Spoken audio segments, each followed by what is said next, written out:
Okay, let's try this again. Welcome back to the Open Floor, your home for honest discussion about issues that matter. I'm Kyle Seivert. My name's Remy. How's it going? Tonight, we're going to be talking about sovereignty, and more importantly, sovereignty of the self, as opposed to sovereignty of a nation or a ruler. So let's get to some definitions, try to define this for ourselves, Well, get the conversation rolling. what's interesting about definitions of sovereignty is that they have shifted to where you can practically only find definitions of sovereignty of a governing body and not the sovereignty of an individual. So the most, I guess, historically accurate definition now would be the Merriam-Webster definition, which even their first definition is supreme power over a body politic, freedom from external control or autonomy, or controlling influence. So those are all governmentally based, not tied to the idea of the individual having their own sovereignty. Then the second definition is one that is sovereign. But right underneath it says, especially an autonomous state. Then they show the obsolete definition, supreme excellence, or an example of it. And that to me is more in line with the notion of personal sovereignty. Not necessarily supreme excellence, but striving to an idea of self-actualization. So while you're looking these things up, were you able to find any definitions that were more in line with what we're going to be talking about tonight? How hard was it to find? There was only one, readily available online, and most of the ones that you see are actually much more supreme power or authority, authority of a state to govern itself or another state, a self-governing state. That's dictionary.com. They don't even mention individual sovereignty on dictionary.com. And, I'm sorry, I don't remember what that one was. This is dictionary.com. The quality or state of being sovereign or having supreme power or authority. The status, dominion, power, or authority of a sovereign, royal rank or position, royalty. Supreme and independent power or authority in government as possessed or claimed by a state or community. Rightful status, independence, or prerogative. A sovereign or independent state, community, or political unit. So they got down to the community level, at least in dictionary.com. And the fourth definition can kind of imply the idea of self-sovereignty, but it doesn't do it at all. The one I found the most interesting is the Cambridge Dictionary definition. Literally says it only applies to social studies and says the power or authority to rule, and that's it. And how far that strays from an example of supreme excellence, that seems pretty wild to me. Mm-hmm. And that none of the notion is tied to the individual being able to accomplish sovereignty on their own. It's tied to the state. And the only examples that you see in the public now, when people mention the idea of sovereignty, at least for the most part, are the sovereign citizen movement, who, even though several of them have won in court and made valid legal claims to their sovereign citizenship, are widely regarded by most of the general public as a bunch of loons. Yeah, if anybody here is unfamiliar with the Sovereign Citizen Brigade, Or the you boat can, captains, as some police like to call them. you can do a quick search on YouTube or something, and you'll see these guys getting stopped at checkpoints and who won't roll down their windows, don't like to produce identification, based on the fact that they are a sovereign entity who are freely traveling and don't necessarily need to be stopped by police and give identification. So that's sort of what many people think about when you hear about sovereign individual, either that or you're talking about a sovereign state. So an individual who would like to explore the idea of sovereignty within their own life is going to either be proposed with one of those two ideas and may not think that a person can act with that same sovereignty that a state or a nation is granted as well. So that's sort of what we're going to be getting into today. How we in our own lives and from our own experience have attempted to live with some sovereignty and just generally be in control as much as you can. Could you check the audio on that? I want to be able to see Oh, yeah, sure. Sorry. our levels. Go ahead. Am I there? Okay, cool. Yep. Thank you. Anyway, so first idea I'd like to break down is a little bit about personal or individual sovereignty. I also classify this as self-ownership, and it's in line with the ideas of classical liberalism, which would be the concept of property in one's own person expressed as the moral or natural right of a person to have bodily integrity and be the exclusive controller of one's own body and life. So, in a classically liberal sense, each individual has the right to their own integrity, their own choices, their own will.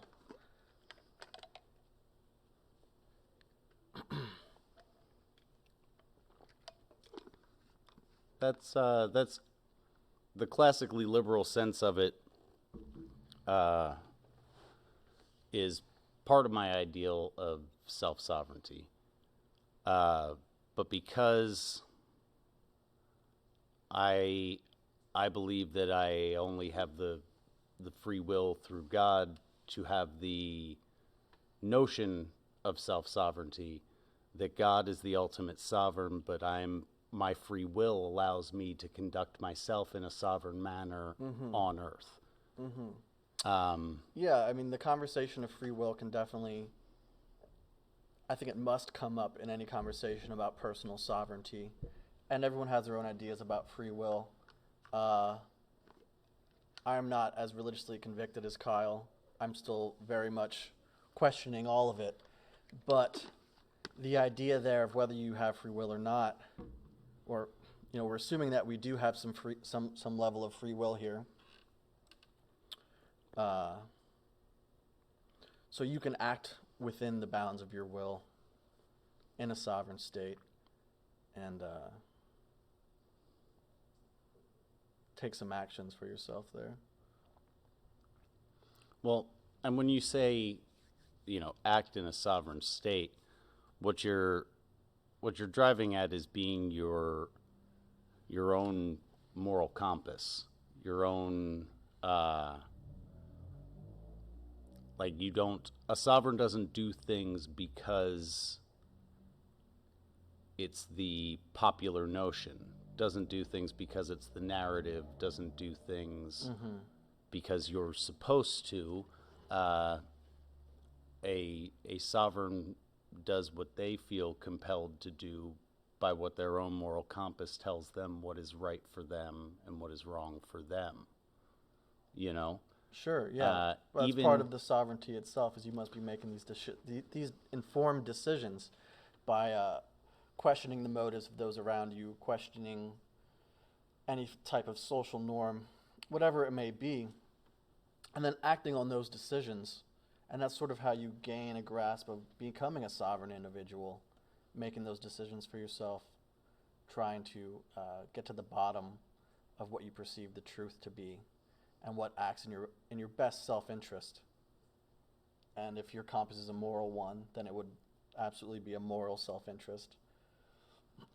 It would be a moral self-interest, but I would argue that if your moral self-compass is aligned, what is in your self-interest is in the growth and stability of your community. And so your self-interest would have your community in mind and would have the future of your community in mind and future generations in mind. Yeah, even in your hopefully so. self-interest. Hopefully so. Because your self-interest should, to some degree, include the notion that you should do everything you're capable to make life as accommodating as you can for everyone attached to you. Everyone attached to you is also different for every person. Sure. So some people live a very solitary life, and they're happy that way. They may not have close family. They may not have children or partner. So their own self-interest is just a form of acting in a way that fulfills them without harming anyone else. Which comes back to the harm principle. Do you know what that is?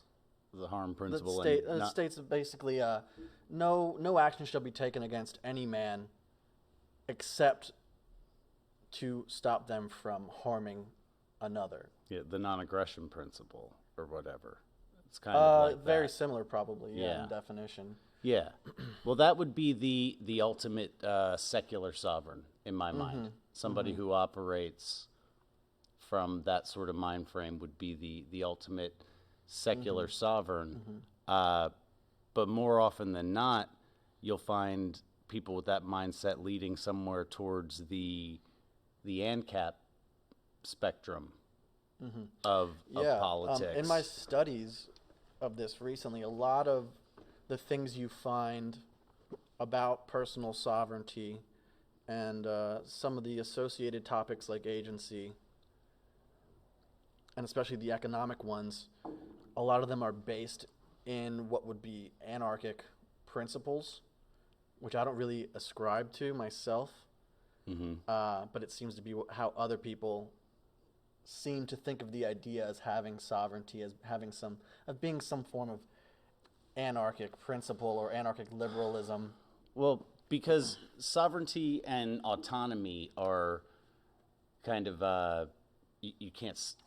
They're very difficult to separate, and so for a sovereign individual to not view themselves as also a generally autonomous individual who thinks and acts for themselves, even if not on their own behalf, who thinks and acts for themselves. Those two ideas are so intermarried that the autonomous mindset required to be appealing, to have anarchist ideas be appealing to you, is also required for sovereignty to be appealing to you. They're all intermarried, but to me and this is a hard thing for me to say out loud because I was a quite vocal anarchist for quite some time. There's no difference between the ANCAP utopianists and the communist utopianists. No, ANCAPitalism, anarchy, what do you call it? Anarcho-capitalism, yeah, ANCAP, is very much in the line of what Marx talked about. They still have a form of commerce there. Sure. That is more or less, there is some form of market, but everyone's supposed to be working for the community or for the state. So when you breach these ideas about sovereignty, a lot of people will apply them to their own station, uh, and that's fine. Um, I can't control what someone's station in life is, Well, but for you, you want to have this moralistic viewpoint, which works. mhm. It works for you, and I think that I enjoy leaning that way as well. But somebody could say it's purely they could try to act on their sovereignty in a form of hedonism as well. Absolutely. Mm-hmm. Absolutely. But that to me always ties back directly to the notion of free will. You can be a sovereign that doesn't follow any type of harm principle. You can be a sovereign. You could be a chaotic evil. Mm-hmm. You know, you could Mm-hmm. be a chaotic neutral Mm-hmm. and just do whatever all the time. We've known quite a few of those chaotic neutrals with chaotic evil leanings. Yeah. But nobody told those people how to live their lives. That's for sure. Right. They did what they chose to do at all times. It is very much the idea of marching to the beat of your own drum, but you've heard some people play drums. So, in your life, what has given you a sense of sovereignty? Like being able to mm, check out, not check out, but being able to feel as though you have these choices and that you're able to view what society is doing, or you're able to view what the economic society is doing, or what your community is doing, and say, while it's okay that they do that, I'd like to remain as sovereign as possible Yeah. and try to keep things in house in my life, so to speak. So, is there anything, any times where you kind of felt like you were taking action with your sovereignty, and I guess what it meant to hold it in that moment? Well, I mean, I've made a series of, drastic decisions because for quite some time I was a staunch anarchist. Mm-hmm. So I made a series of drastic decisions that sort of forced me into a mode of individual sovereignty where I exist on the fringe of society but can pass in and out through it. Can pass in and out through it and acquire like the bare minimum that I need and not have to deal with it any more than I Yeah. have to. Yeah, I think years ago, when I was sort of exploring the idea of having personal sovereignty at first, I sort of fell on the idea of subversion and saying if I'm basically forced to live within a society that I don't agree with, I'm going to be successful at it so that I can subvert it within my own life.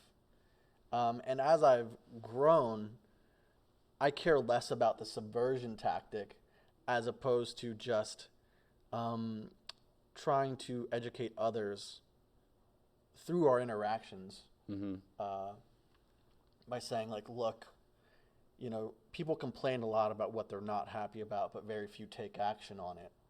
So I just like to see someone having that sort of drive to try to take some of this sovereignty back for themselves, and and I only hope that it is following some moral principles. Um, Go ahead. Well, I'm sorry. You were saying in the middle of that. You were saying in the middle of that about caring less about the subversion and more about that's Mm-hmm. that's the same sort of idea as like the ends of the spectrum are the ANCAPs and the communists, but in the middle of the people that have some notion of autonomy but haven't achieved sovereignty Mm-hmm. are people that get wrapped up only in the subversion, and all day it's the media they consume and everything Right, like that right. is about the subversion. But to somebody who's, you know, marching to the beat of their own drum, somebody who's living sovereignly, the subversion is evident in Right. almost everything, because you're not doing any of it, and here you are. Yeah, trying to be purposefully subversive all the time ends up sort of being toxic for yourself. You surround yourself with a lot of people who are generally looking to take down any form of establishment that they find. When my viewpoints matured, it was more like, let's try to build a foundation of productivity and economy that I can grow myself from, but then others can take into account and either join me or use it as an example for their own lives. So I've done less. So what I was getting at is that I've done less checking out than you have. Yes. I've actually checked in more than I've checked out ever in the past few years. Yes. Where I've gotten involved in alternative currencies like Bitcoin, gotten involved in creating businesses, and trying to use the framework that is provided to us within the country we live in, which is America, and have it work for me as opposed to trying to work against it all the time. Well, I think the entrepreneurial spirit is what allows a lot of sovereign individuals to enter society. The entrepreneurial spirit is what allows you to check out less.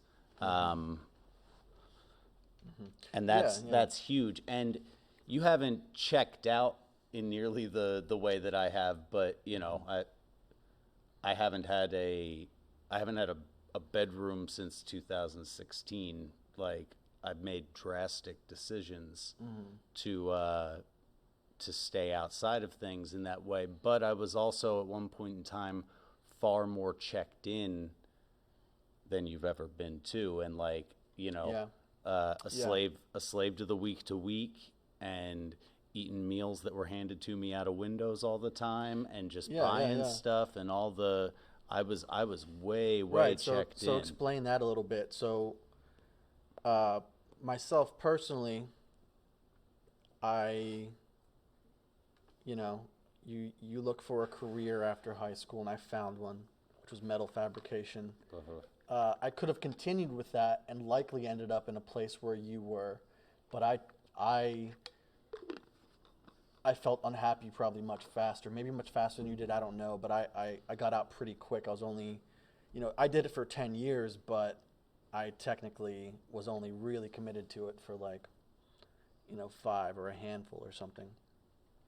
And I was looking for ways out. As soon as I got in, I was like, wait. Right. I don't actually like this that much. I don't like not having control over what I do. Or I leaned it a little bit more, you know. I don't mind having some framework. Laws are fine. But I like to have a little bit more space. So talk about how deep you were. Well, I mean, how deep I was, you know, at one point I was the operations manager of like a franchised handyman service where I had corporate approved logos and everything else, and every vehicle I drove had a phone number on it, and my cell phone was on all the time. The office phone was forwarded to my cell phone after office hours. I was on call 24 hours a day. I was into it. I didn't hate it so much. I was around 20 when I got into the field of like site work, pipe laying, concrete, paving, that sort of stuff. I was about 20 when I got into that, and I enjoyed that work. I really enjoyed that work, and I enjoyed the people I did it with, and all of that. that sort of work is interesting to me because at the end of the day, as a person who likes to accomplish things, every day I could look back and say, this is what I did. And that always enticed me about that kind of work and kept me interested. And as I got better at doing it, my opportunities to do cooler stuff and look back and say, Definitely, yeah. whoa, I did this, Yeah. was awesome. Hands-on trades are really cool. That's part of why I liked welding and metal fabrications, because you're like literally building stuff, and as you get better, you can evolve into doing something that you like more, whether you like being on the road, pipelining, or you like building sculptures, whatever. It's all kind of encapsulated in there. Yeah. So what was the mindset, though, that sort of led you into being checked in to that? Well, I was half checked in. I was kind of floating, and was still half kind of floating when I got married very young. I got married a few weeks after my 20th birthday, and was still kind of floating. And then the week after we got married, we found out she was pregnant, and so I was checked in the way a lot of young men are checked How in. long were you together? Before She we got pregnant. Before you got married, sure. we were together for like 10 months before we got married. We had been, good friends in high school and had known each other and spent, a pretty considerable amount of time together before then. For 3 or 4 years before then, we were pretty close and spent a pretty good amount of time together. Okay. But it was very rushed and very, very stupid. So you weren't in the field of work we were talking about until you I got was married, floating though? from a couple. Okay. I bounced around a couple different things. I've had so many jobs, it would make most people's head spin. Although it might be more common now. But I'm almost 38. People my age having as many jobs as I've had was pretty uncommon for most of my life.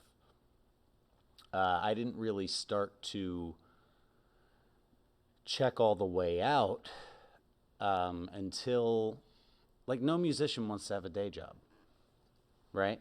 Sure. No musician wants to have a day job. But in site work, there is a creative element to it, especially when you get into concrete and paving, even tamping an edge in when you're paving. You've got to be precise. That's an art. It's artist's work. Good rhythm. You got to everything about it. Yeah. So it allowed me to be creative while I was doing something other than the number one thing I wanted to do, right? But I always had a side hustle of some kind too. Either I was in a band and trying to make money that way, or I was delivering pizza, or I was picking up side work. Like even at my most checked in, and I was checked all the way in, I still tried to get outside of it Yeah. as much as I could get outside of it. And the experiences getting outside of it were generally more positive than negative. I've been paid for more side work than I've been beaten on. Even though I still have somewhere around $3,000 or $4,000 floating around out there that's owed to me, I got paid more than I didn't get paid. So did you have any sort of inkling of maybe feeling cheated, dissatisfied, anything like that? Because you said you were pretty anarchistic.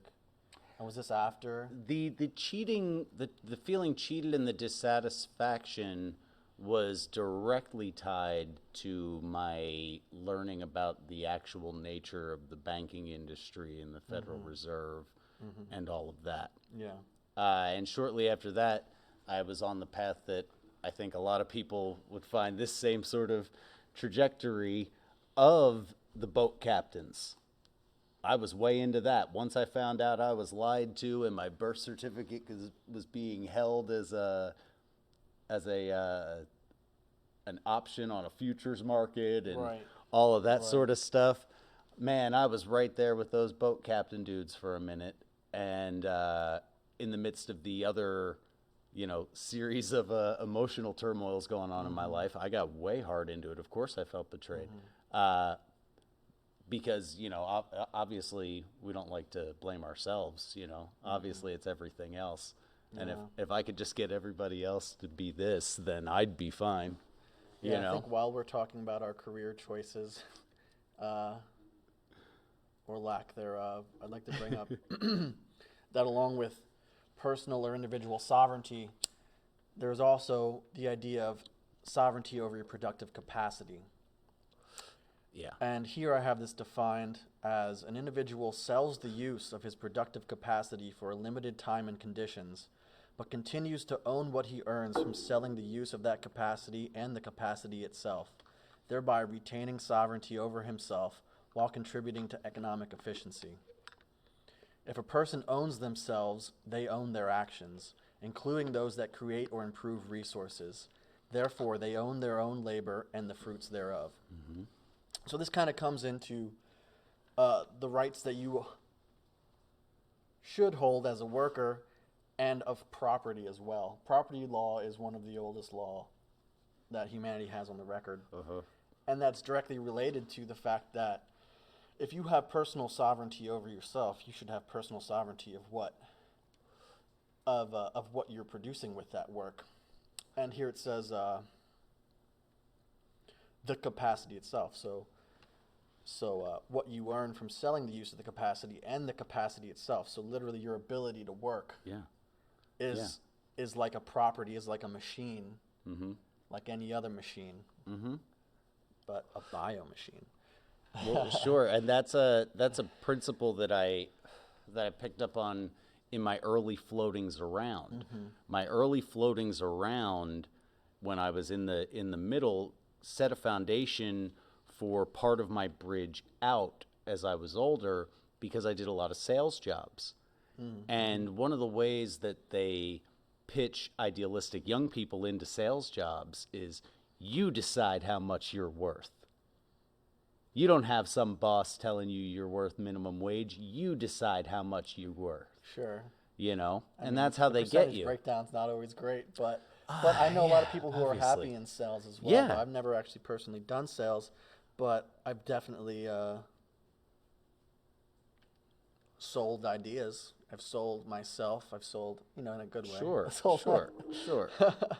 I've sold partnerships and things. That's where I really like enjoying commerce the most, is like formulating plans with people, sticking to some sort of idea, trying to find an end. Maybe that end is not purely defined, but like working together is really fulfilling to me. So the difference I'd like to state here with sovereignty over your productive capacity, as opposed to what the liberal anarchos might say, or the Marxists might say, is they don't really feel like they own their personal property. They own themselves. Yeah. And they believe that by not owning any personal property, you can be the best form of yourself. But I don't personally ascribe to that. No. I feel like if your capacity is creating economic value and you then own property because of it, you deserve to have that property. And you deserve to have no one, especially the state, try to tell you that it doesn't belong to you anymore, that it doesn't belong to you, or that it can be appropriated in some way that you don't have control over. Sure. I mean, the notion of how willing we are to detach ourselves from property is evident in our willingness to pay property tax. You never officially own your home, and due to the Property Forfeiture Act of 1992, Sure, yeah. it takes as absolutely little as someone else accusing you of felonious activity on your property. Correct. For it to be seized and tied up for forever. Some of and you then, sorry, go ahead. then in a complete opposite of the sovereign notion that our justice system is based on, that you're innocent until proven guilty.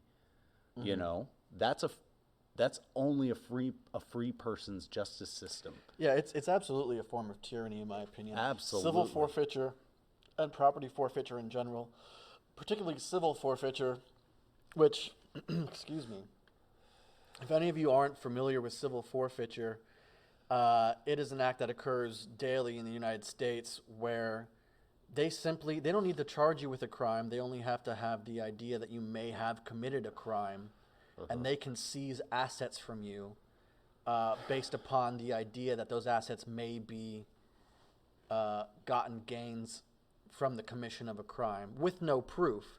And then they will hold that property for, usually it's around 60 to 90 days, and you must yourself, the person who had the property taken from you and did not commit a crime, you must formulate a legal defense about why that shit is yours. You have to establish your own innocence rather than defend your innocence. Which is You the have to- opposite you have of to establish it. what any form of criminal justice system. Correct. Normally, the prosecution be. has to establish the evidence against you. Correct. It's never the job of the Correct. defendant. So, but anyway, I mean, that's a caveat. We have to deal with a lot of bullshit Sure. being sovereign individuals, and we do have But- to live within a framework that may not be fair. And that's part of why being sovereign is so important. You may have your house taken from you. You may have many things taken from you. But if leading up to that point and after that point and your entire life, you're trying to live as sovereignly as possible, doing as much for yourself, I think, me personally, it would make that sting a little less.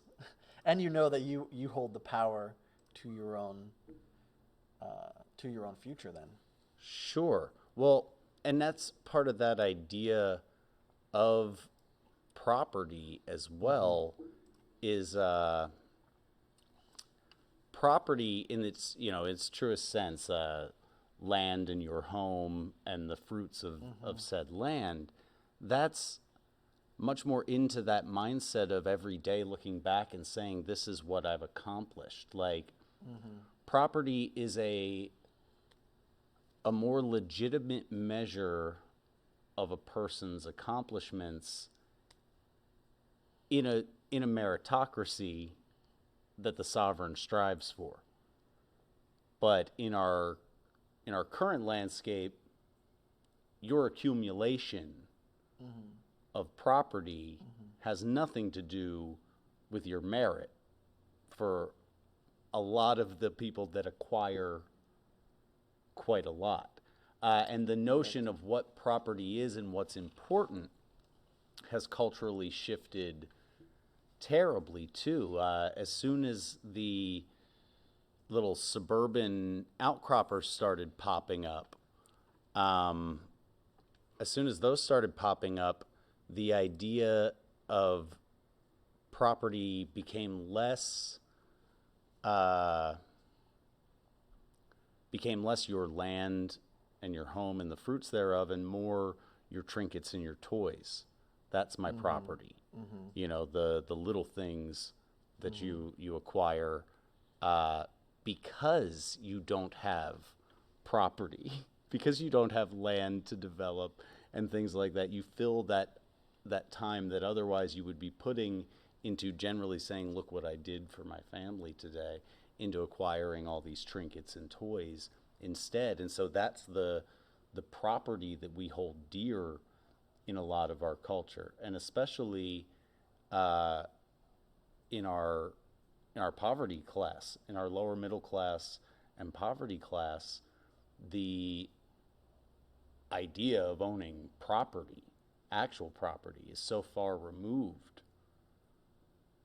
for people that are hand to mouth, which is over 50% of Americans, or in complete poverty, whether it's, state reliance or whatever.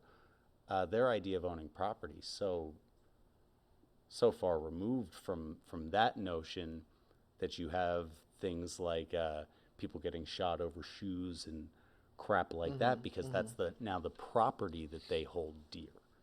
Sure. I mean, in ignorance of what your true power holds is where a lot of that stuff comes from. Uh, Thinking that the trinkets and things are your property, which, there's a gray area, though. Gray area for me, because, I mean, it is your property. It may not be productive property, but Sure. it is yours. And Yeah. in a relatively safe and cared after society.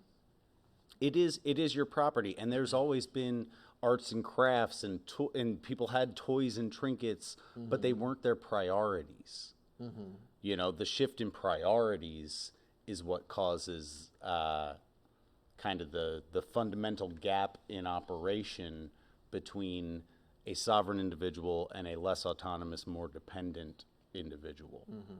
And most, at least in my experience, most sovereign individuals that I deal with, their toys and trinkets are mostly tools. That's what they want. Like every person that's living somewhat of like an outlaw life that I know outside of the narrative in any kind of way, the things they generally acquire are tools. Yeah, I mean, if you're starting out on a path where you want to feel like you have more agency over your life, acquiring tools is always a good thing.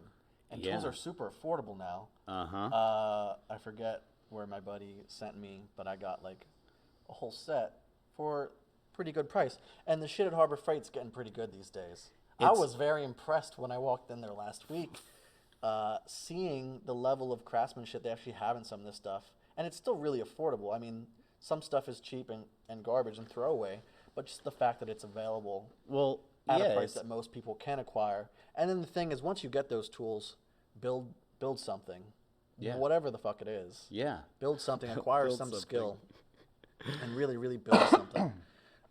Yeah, those Harbor Freight tools at this point are fine for any homeowner. For like most residential project work, just fine. I wouldn't go try to, start a business out of your truck with some Harbor Freight tools, but You can get it done for a few weeks. you might get it done for a few weeks.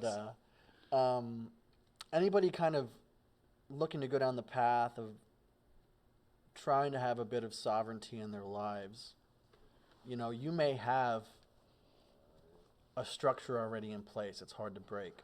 You have mouths to feed, you have bills, you have X, Y, and Z. And by all means, don't throw that stuff away. But I think there are it starts with a mentality that you belong to yourself. And for some people, the only other thing you could belong to is whatever God you see fit. So, like, I personally, part of what drives me as a sovereign individual is the fact that if I'm going to be whatever I consider to be successful, if I'm going to find some form of contentment, it's going to come from my own power. And part of that is knowing that that power is sort of my right. It's sort of like a birthright that everybody has. Yeah. To live within whatever moralistic guidelines you have and produce as much as you can and try to stay away from the trinkets. Maybe like nice watches and cars and stuff, which is fine, but it's the idea of having a trinket mindset that's the difference. Yeah. I like cars and I spend more money than I should on automobiles, but I know that at the end of the day, they're not that important. And what's more important is building a business or building connections, building a community. So, yeah, I mean, you're following your internal hierarchy of priority. yeah. Yeah, And that and comes. that's sovereign behavior Yeah. at its essence, Yeah. and that idea of back to that idea of property and ownership of your own labor, um, I mean, that's that is the entrepreneur. That's the entrepreneurial spirit, and we think so often of the entrepreneur as the slick business guy in the corner office, or the Elon Musk, or somebody like that. But for every Elon Musk, there's like 20,000 plumbers. Yeah. Just guys with a van who don't want to be told what to do and learned how to do something and want to own the value of their labor. They want to own the Yeah, product basically of their labor. every apprentice, every journeyman has that entrepreneurial spirit. Yeah, because you don't go into the act of learning a trade without the notion of applying it yourself. Like, I've never met a framer who didn't want to eventually be a landlord. I never met a truck driver who had zero interest in owning their own rig someday. You know, like, people want to do these things and they want to do them for themselves. And that's that idea of that inherent personal power, right? What that gets conflated with now is actually entitlement. Most people that have lives that allow them the time on their hands to do things the way they want to do them are being handed that time because of their dependence on the state or someone else or whatever else, and they still feel like they should have that personal power, but that's entitlement. They don't have that freedom because of their own accomplishment. Yeah. I'd like to ask you, what are some of the challenges that you faced or you've seen people face in this ideal of sovereignty? I personally feel like we have like a sickness of popular culture, which is holding people back from actually being sovereign. Sure.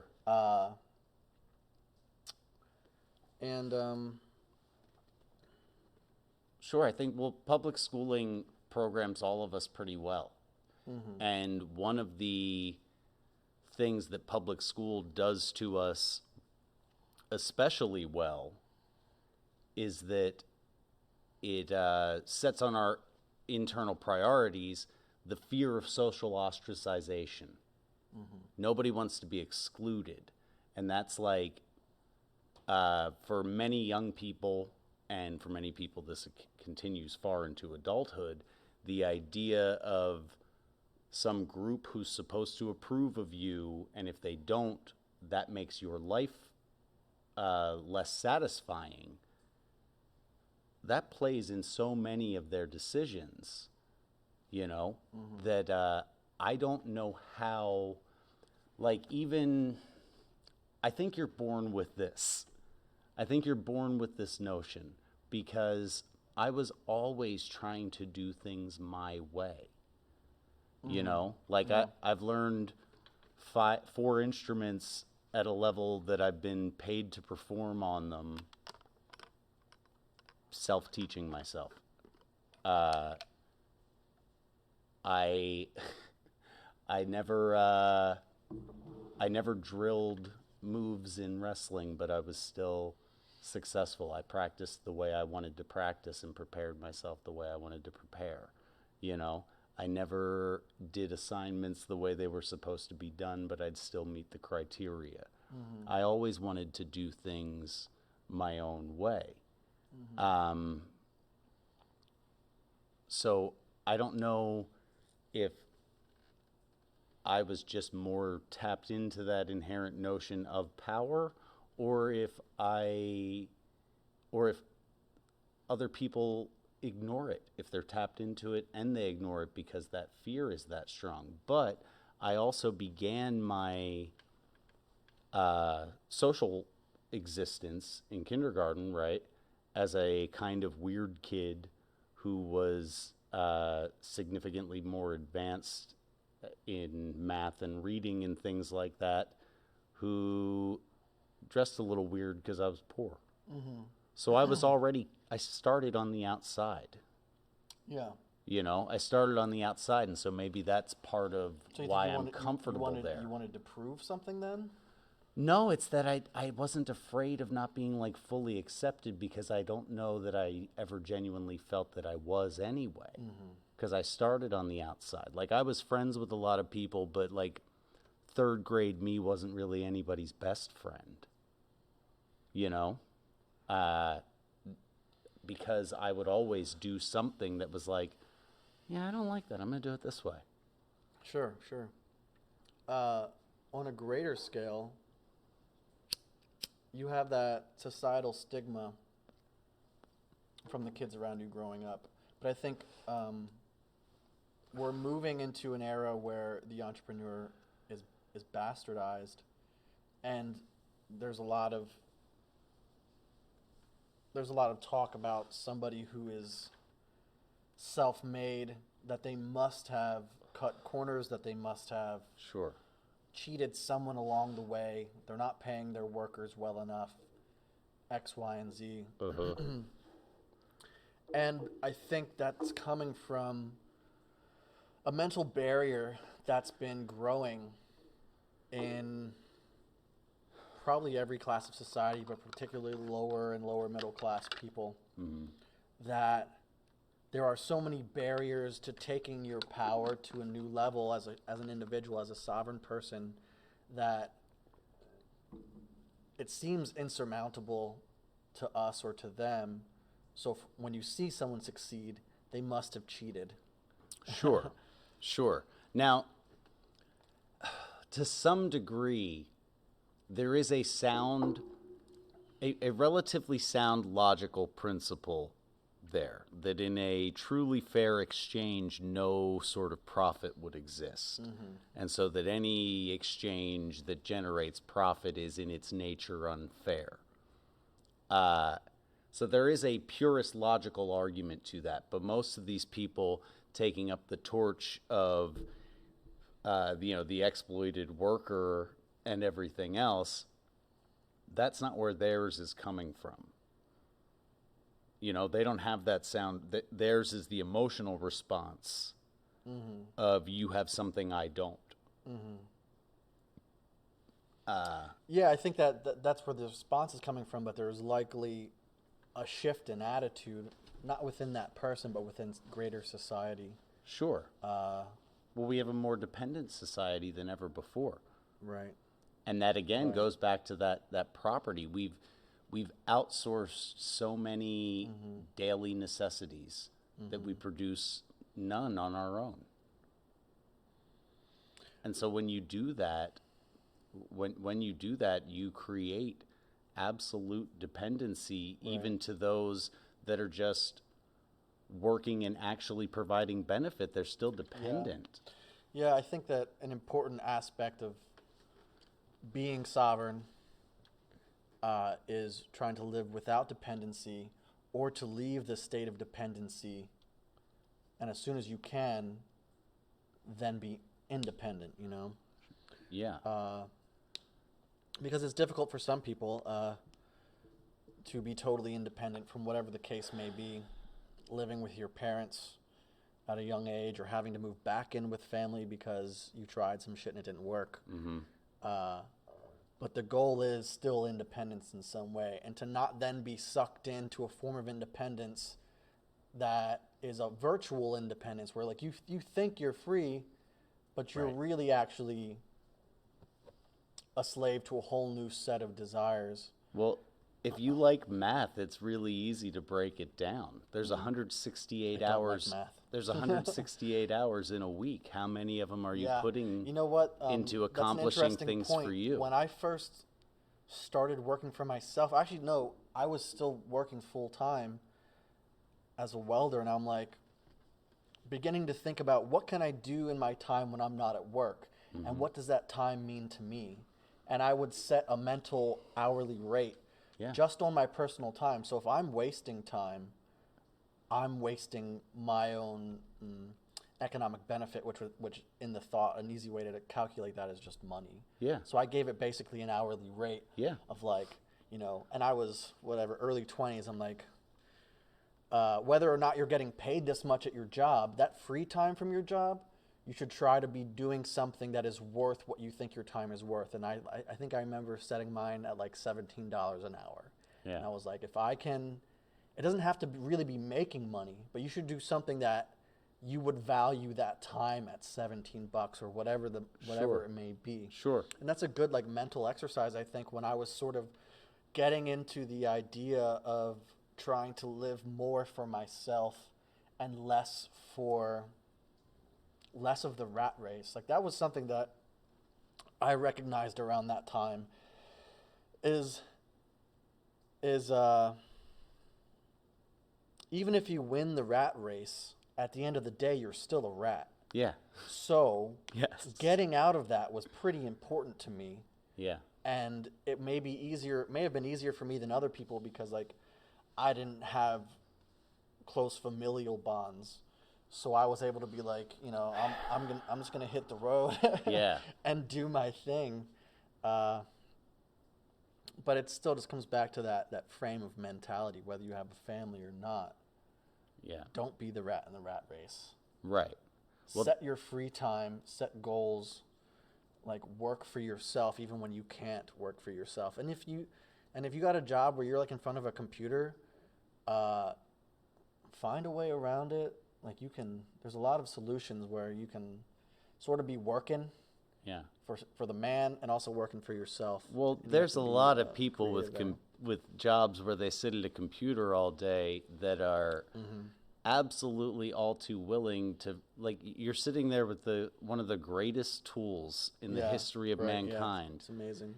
And people at work, it's like, I forget what the number is, but it's ridiculous. Those polls, how many hours a day they spend on Facebook or on Yeah. Pinterest or on eBay or whatever it is they're doing. Yeah, consuming instead of trying to Right. do So, something, like, they have this time that they're being paid for. They don't have to actually work to accomplish what they're being paid for. And instead of taking that opportunity and doing some kind of other work, yeah. A lot they of just people- go, yep, Even- I'm good. I got it. I think even the workers of that group, and this is not all people, but you have the people who are purely consumers in that group, and they're watching YouTube videos or they're scrolling through social media or something. And then you have a virtual producer, and that's a person just farming karma, maybe making funny comments on Reddit or Twitter or whatever, Sure. or shit posting instead of doing something productive.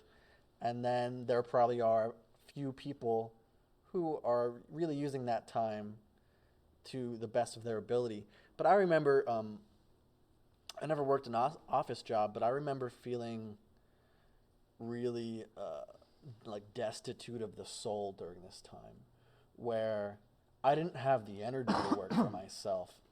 I may have been sitting at a computer, and I'm not sure if I would have taken the step to like have some e-commerce store while I'm working at an office job or something. I don't know if I would have taken that because you're sort of beaten down.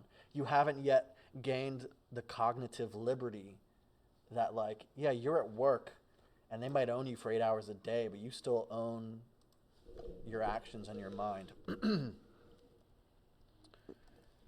So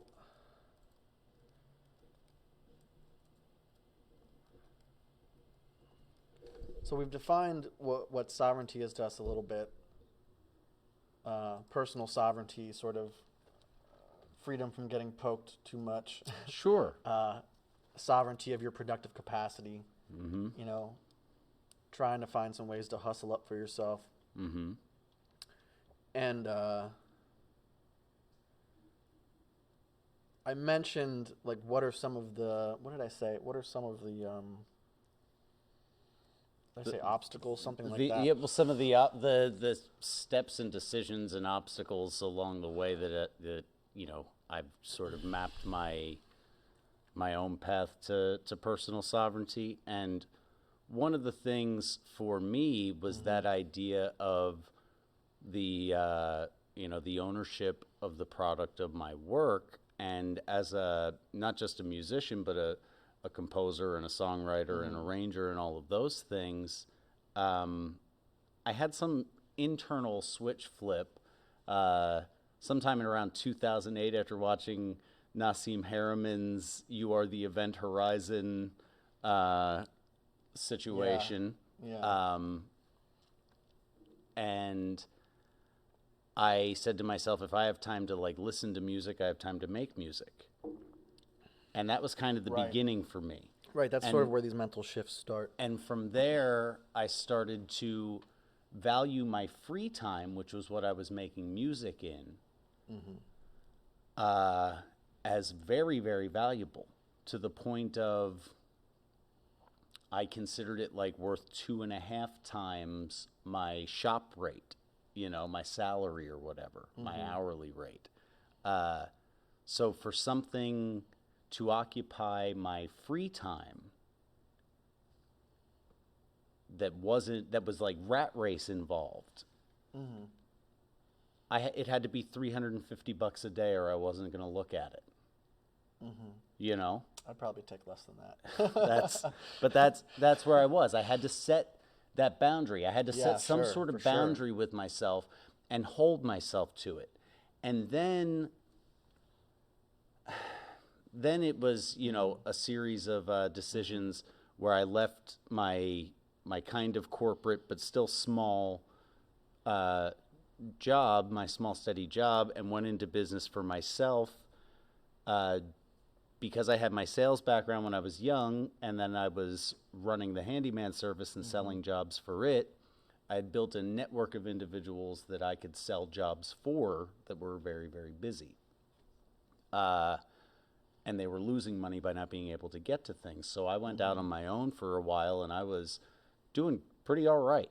I was carving my path, and then the economic tank of 2009 happened, and my phone stopped ringing because their phones stopped ringing. And I found myself in a pretty unique position. Now, a lot of my obstacles are directly tied to my physical condition. And I make the statements I make about people that are dependent from the framework of someone who like I could be dependent. My physical condition would allow me to collect disability, and a lot of my personal hardships. Yeah. A lot of my personal hardships are directly attached to not being willing to accept the handout. To not be willing to accept the handout. Yeah, I don't know if I would personally. I think we've definitely had this conversation, and I'm not the greatest fan of the government in general, of central authority.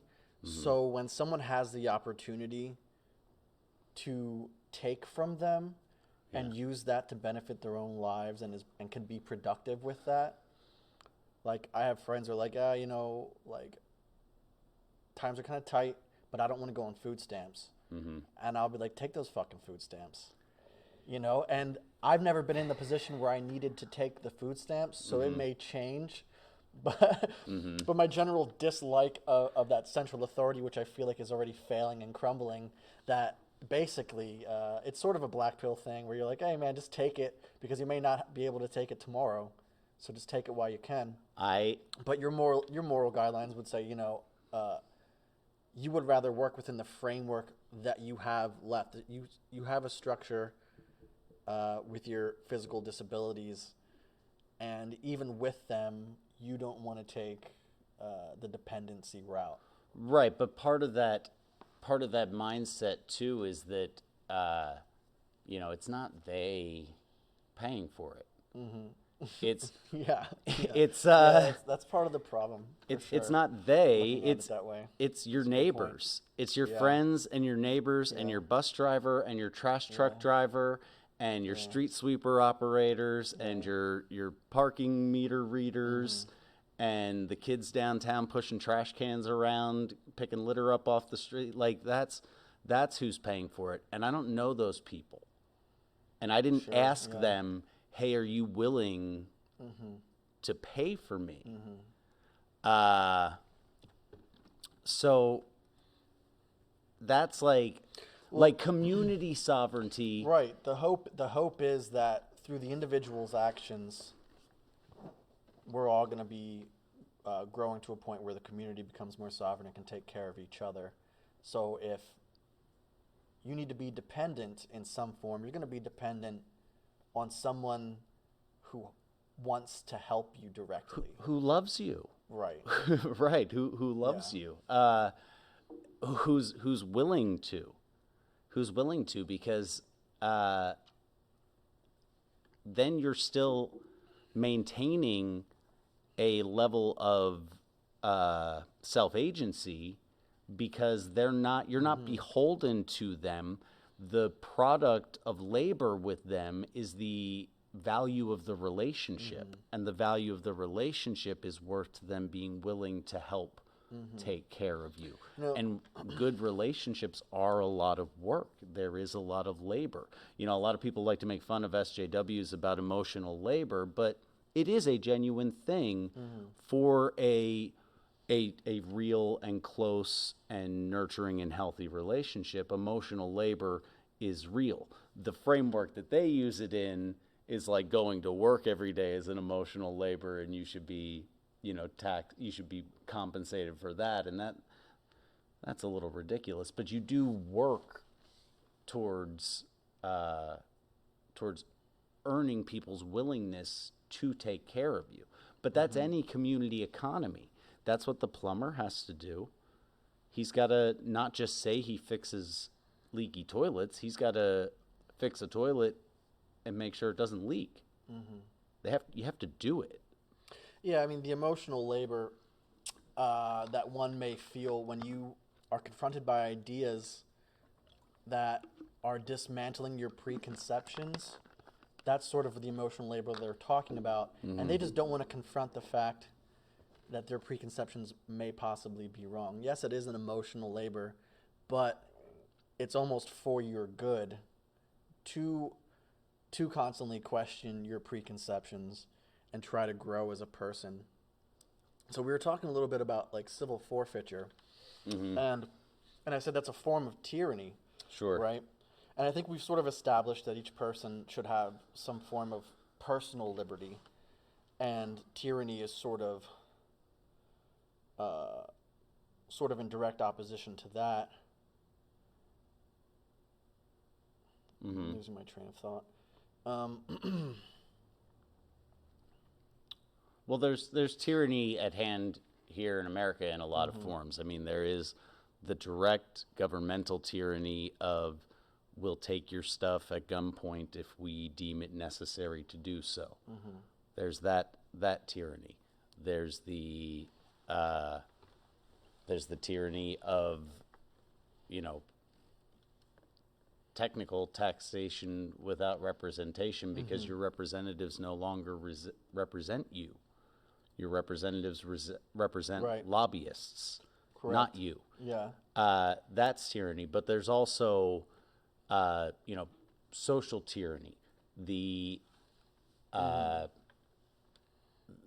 tyranny of social exclusion. That's a form of tyranny. Right. As Some well. of these principles came about in the Enlightenment era, out of the American Revolution and the French Revolution, right? So where we set these guidelines where we needed protections from tyranny, and I think in that framework, and even in today, I accept the power of authority as a necessary thing, unless you want to have a straight anarchistic type society, which is going to run super inefficiently.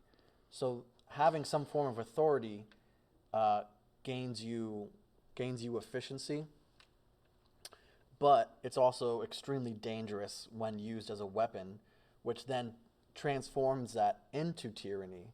So you can have tyranny from a central authority like a government, or a bad boss, or whatever. But I think the times we're living in today, we're seeing a very large rise in the tyranny of the majority.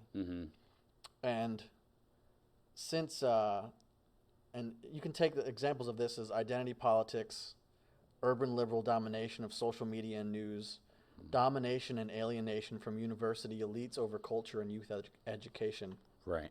So when will of the people now means will of the most vocal and powerful people over the rest. Right. And Yeah, we've taken squeaky wheel gets the grease and applied it to society. And what's so funny about the idea of Twitter, especially about the idea of Twitter being the tyrannical majority, is that they're actually just a very vocal minority, and they don't speak for most people.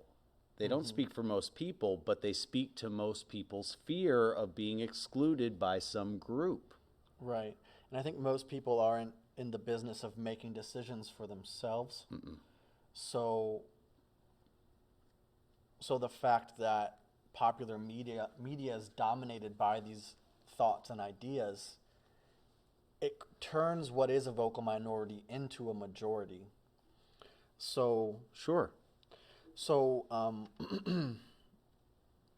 When I was younger and I was exploring these thoughts of sovereignty and autonomy, I consider them liberal ideas.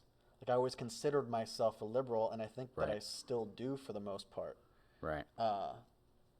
But the idea of what it means to be a liberal is shifted away from the ideal definition that I saw for myself. Right.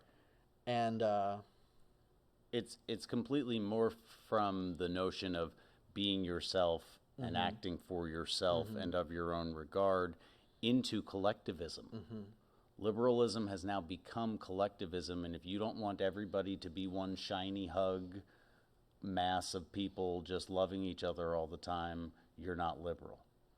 right, and personally, what I always thought is liberty meant a person's right to exercise their will of the individual. Non-participation. Liberty is the right to say, I'm not going to do this. Correct, right. And sovereignty definitely fits in with that non-participation principle. Yeah. And that's a beautiful idea of finding that balance between participation, non-participation. Right. You know, there is definitely a fear of it getting too far out of hand, which I think when we first started discussing this stuff like a year ago, and you're telling me about like whatever liberal controlled media and universities, I was like, I didn't really want to believe it. Right. Like, I knew it to be true, but I didn't want to think that they would get to the point where they are now, where they're just deplatforming people, censoring people, because that was never my idea of what being a liberal meant. Right. It meant like, yeah, like sort of be nice or whatever, but also it was like, if that dude doesn't want to be nice, just let him have at it. It's not your fucking problem. Mind your business a little bit. Yeah. Well, I mean, liberalism in my lifetime shifted from somewhere in the late 80s to early 90s. It started to shift from, just let people bone who they want and help people out a little more. Yeah. That's what liberalism was for most of my life, and that that's a good sounds definition great. for it, And right. especially since most of us don't like to really consider things, when the package is just let people bone who they want and help people out. Right. How Why can you wouldn't say you that buy that's into bad? that? Right. Why wouldn't you buy And into I think that? that's the backlash, because a lot of people still haven't realized that that's not really what it's about anymore. Sure. Like, It's the Trojan horse of progressivism yeah. too. And the very nature of that idea of progressivism, there's no liberty in that. Because part of your internal liberty, part of your personal power comes from consistency of behavior. If your goalpost is always moving, you can't achieve the consistency to be an autonomous individual. And if the goalpost is constantly shifting, that means someone else is setting it. They're telling you what it is, and you're clamoring to reach it. yeah, I think what I've begun to learn is that it it never was really a case of left or right, liberal or conservative. It's a case of establishment versus the individual at the end of the day. Picking teams, picking sides. Yeah. And you really, really have to be mindful to not become the people you claim to disagree with. And I found this quote here, and I wish I would have given the author credit, but I didn't here. But so it says, "Those who first broke yoke from common society have become as little willing to accept difference of opinion as the society itself, which they at one time felt oppressed by."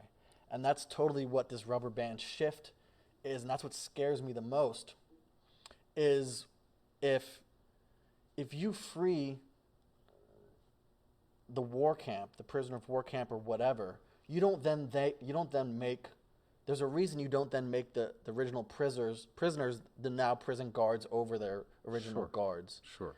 And that's sort of an idea that I thought everybody could understand fundamentally. Right. But now that, and this was like the fatal flaw of conservatives, is when they gave up this ground that we so wanted, the liberal side so wanted, I include myself in that, the people who said, be nice to each other and fuck who you want. They then moved the goalposts and said, oh, wait, we have the power now?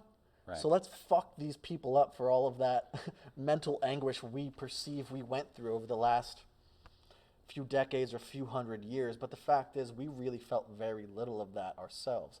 The people now attacking one side or the other have very seldom actually been victims.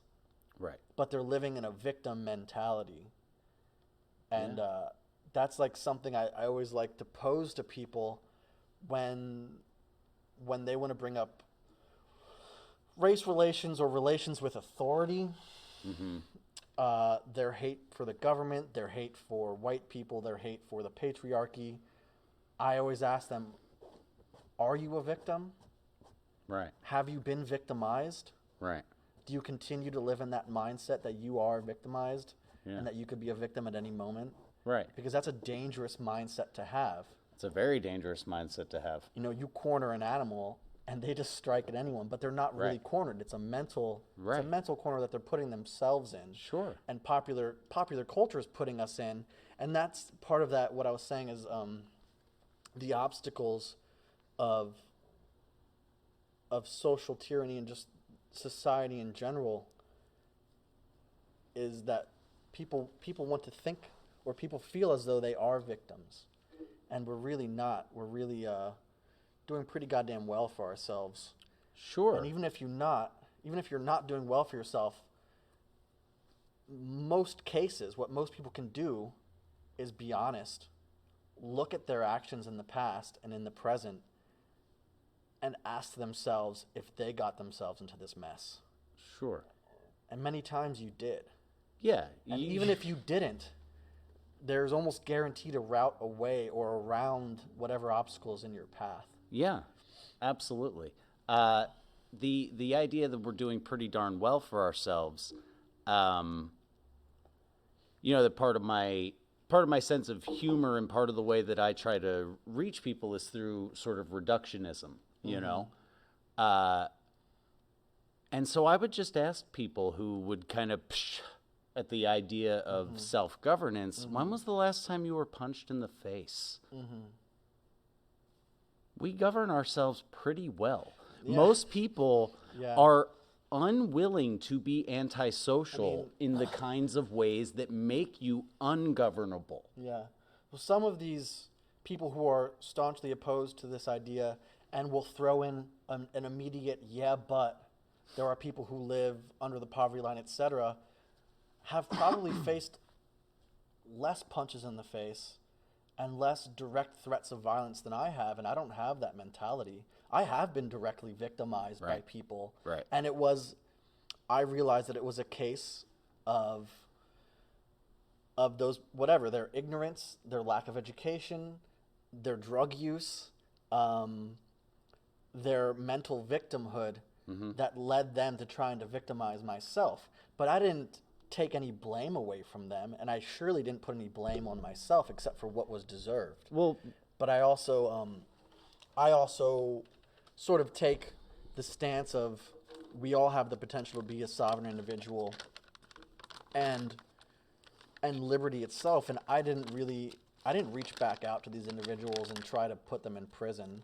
Sure. It's not my job Sure. to police the community, And Sure. luckily, I wasn't actually physically directly harmed. I got out of the situations relatively unscathed, and actually pretty proud of myself for not being scathed. But I didn't turn around and think that this is a greater trend in society.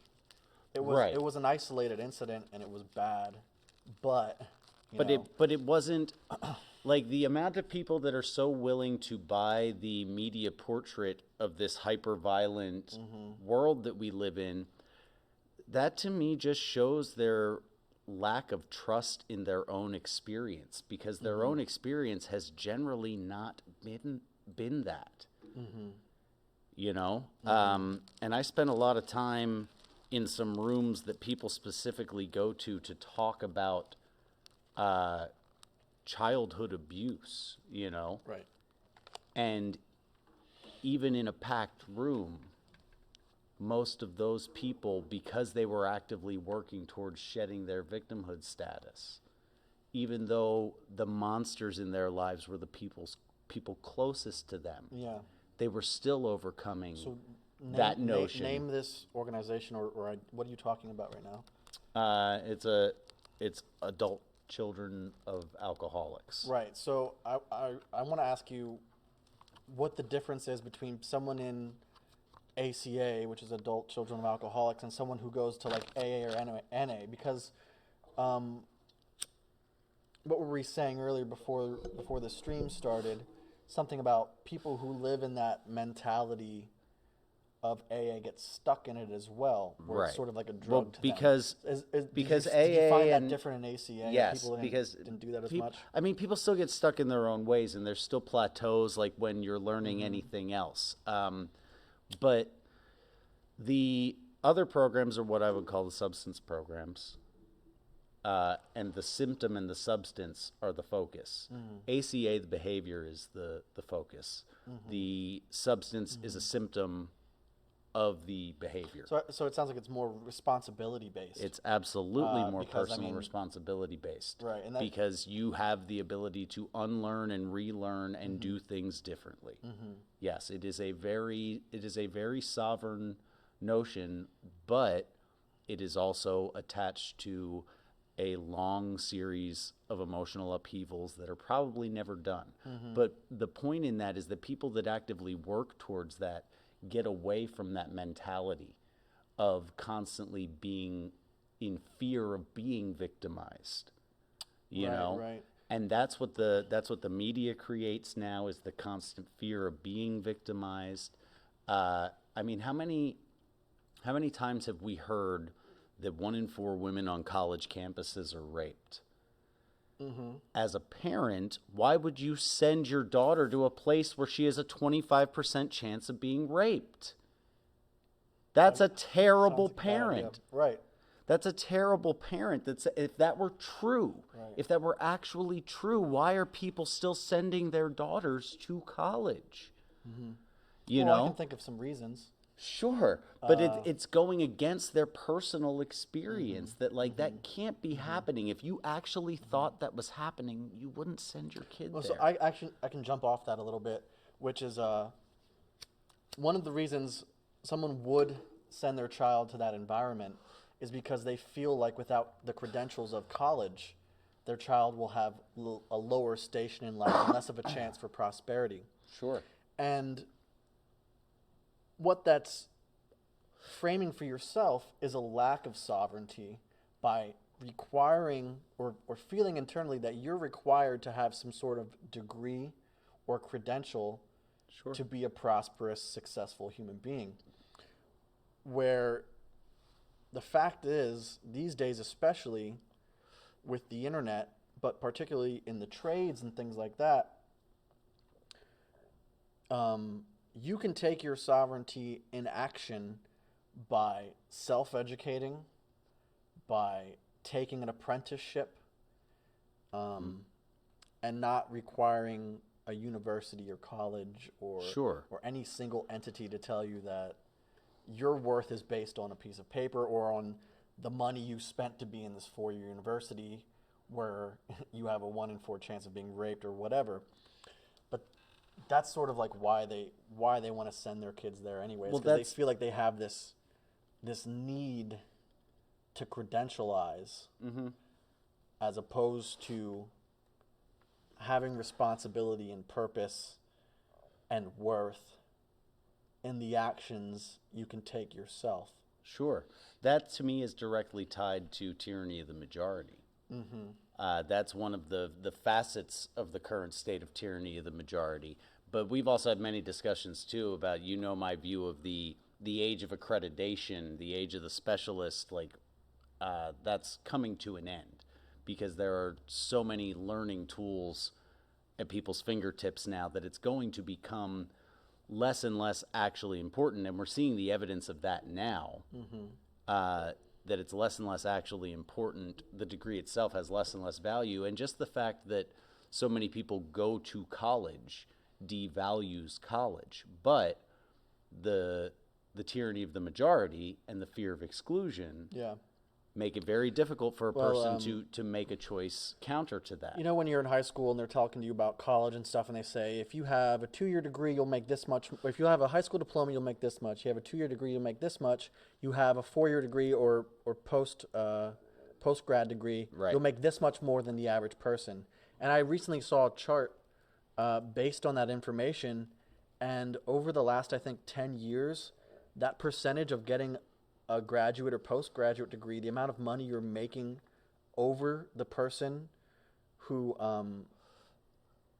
takes a different career path and doesn't choose college, has gone down like 400%. And part of that is due to costs of school, but that is also due to the fact that now everyone has this 4-year degree, and your skills aren't even needed. Right. But you are saddled with the debt. Right. Right.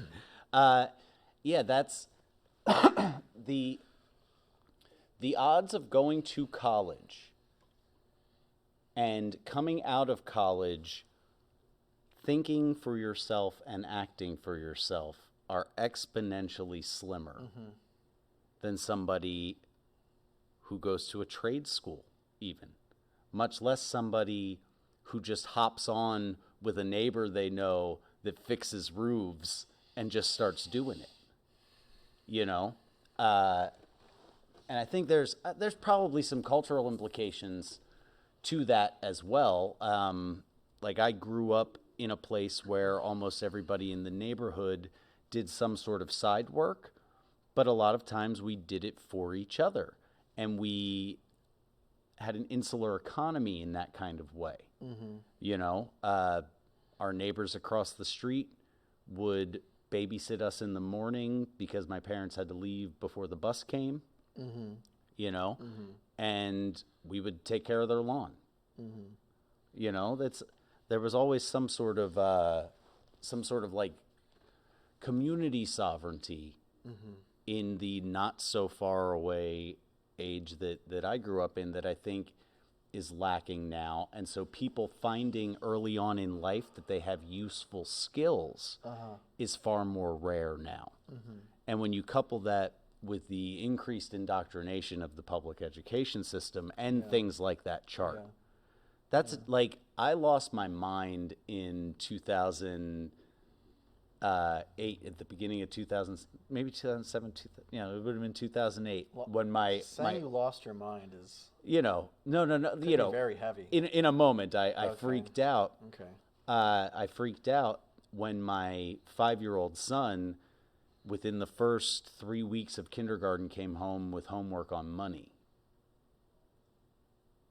That was so gross to me that, like, the idea of teaching 5-year-olds about money, and then it's only 5th grade maybe where you start seeing those charts about how much money you're going to make if you do this and how much money you'll make if you do this, You know, the They were escalation. giving those charts to a 5-year-old. I don't know. Are they giving those charts to I 5-year-olds now? remember being pushed. Anybody out there with a 5-year-old? No, I remember having the carrot and stick all throughout your public education, where like if you don't perform, you're going to be left behind. Sure. And some of that is merit based, but some of that is just fear mongering on part of the state. Yeah.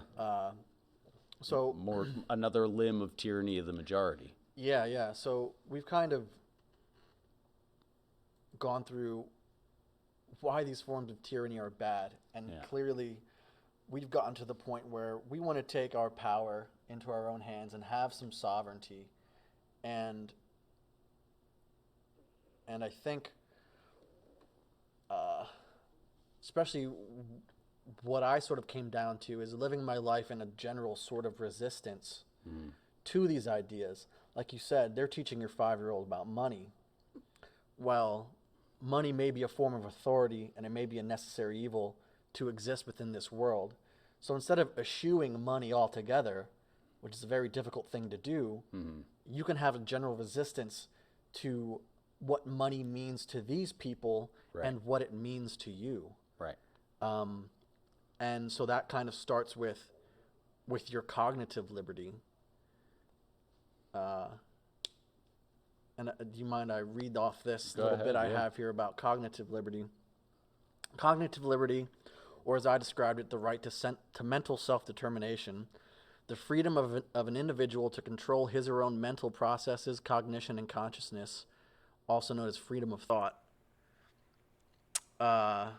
This term was initially coined by neuroethicist. What the fuck is a neuroethicist, by the way? A neuroethicist. I Dr. don't know. Rai Sententia I'd have to look and that legal up. theorist Richard Glenn Boyer conceived of the concept as a response to the increasing ability of technology to monitor and manipulate cognitive function and the corresponding increase in the need to ensure individual cognitive autonomy and privacy.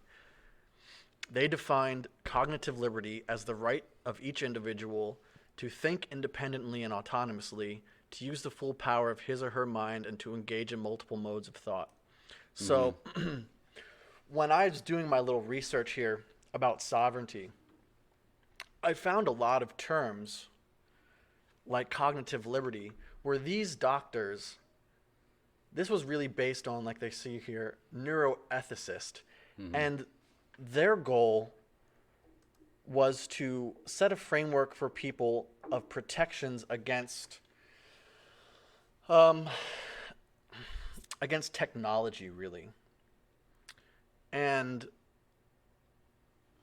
even though it's not technically based on sovereignty and the type of sovereignty that we're talking about, having cognitive liberty is really the first step to deciding that you will become a sovereign individual. Yeah. And that you can live in these ways to then act on your sovereignty. So after gaining your cognitive liberty,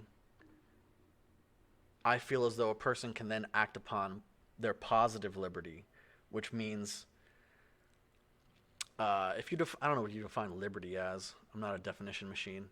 Sure. But negative liberty means the rights you have against someone infringing upon your liberty. Right. And positive liberty means a person's right to act upon their free will. And Well, I think that person's right to act upon their free will and how willing they are to exercise it, I think it, for most people, the hesitance was still always tied back to that fear of exclusion from the group. Like positive liberty is almost in line with the notion of a privilege.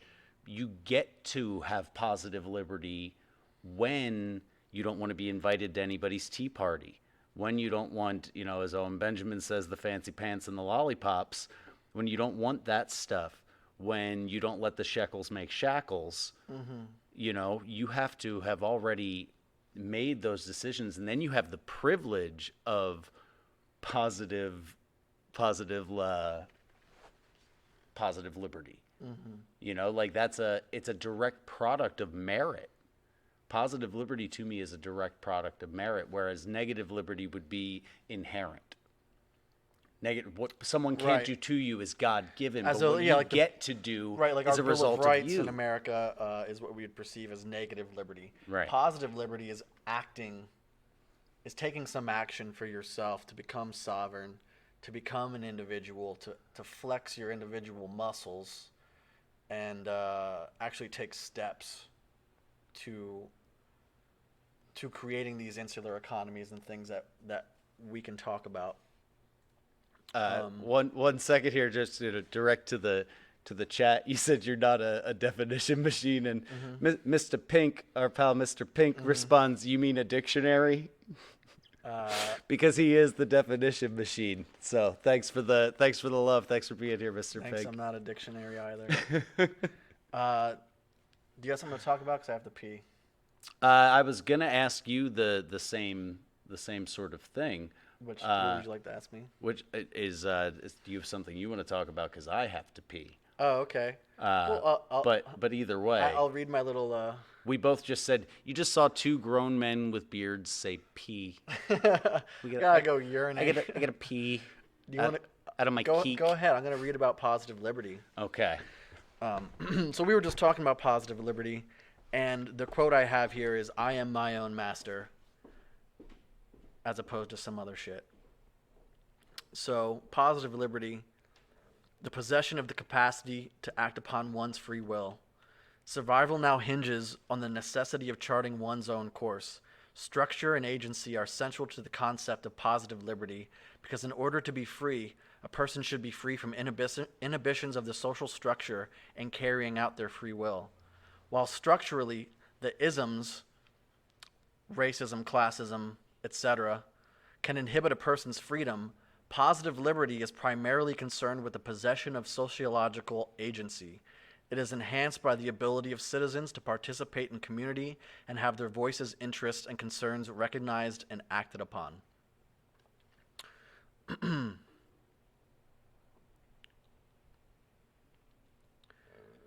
So,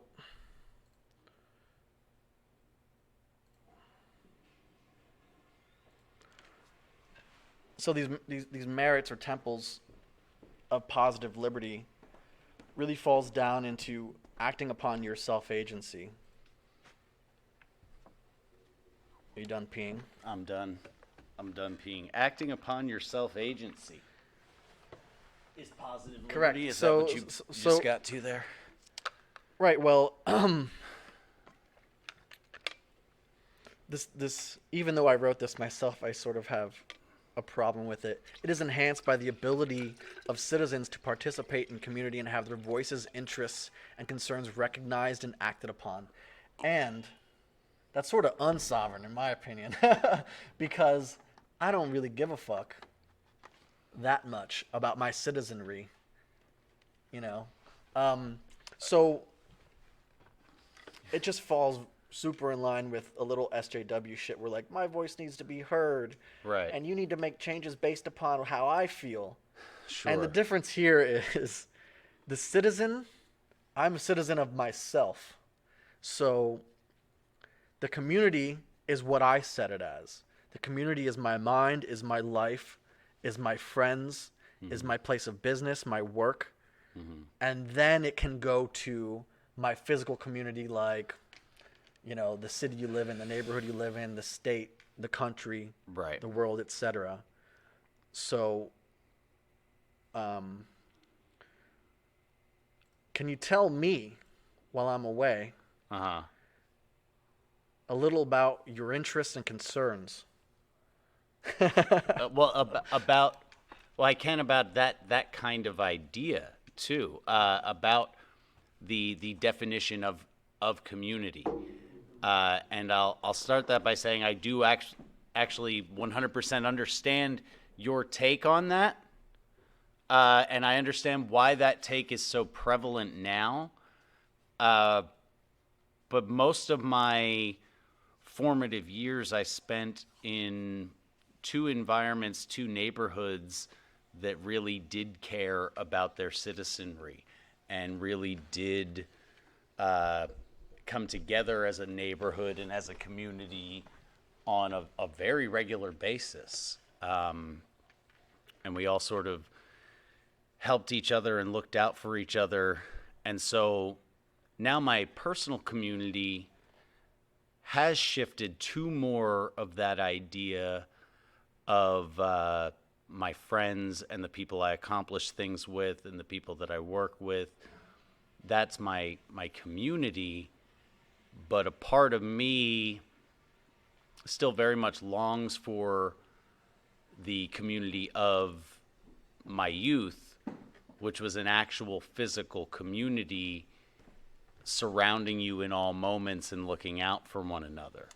And I understand how that's so much different now because so few kids play outside, so few people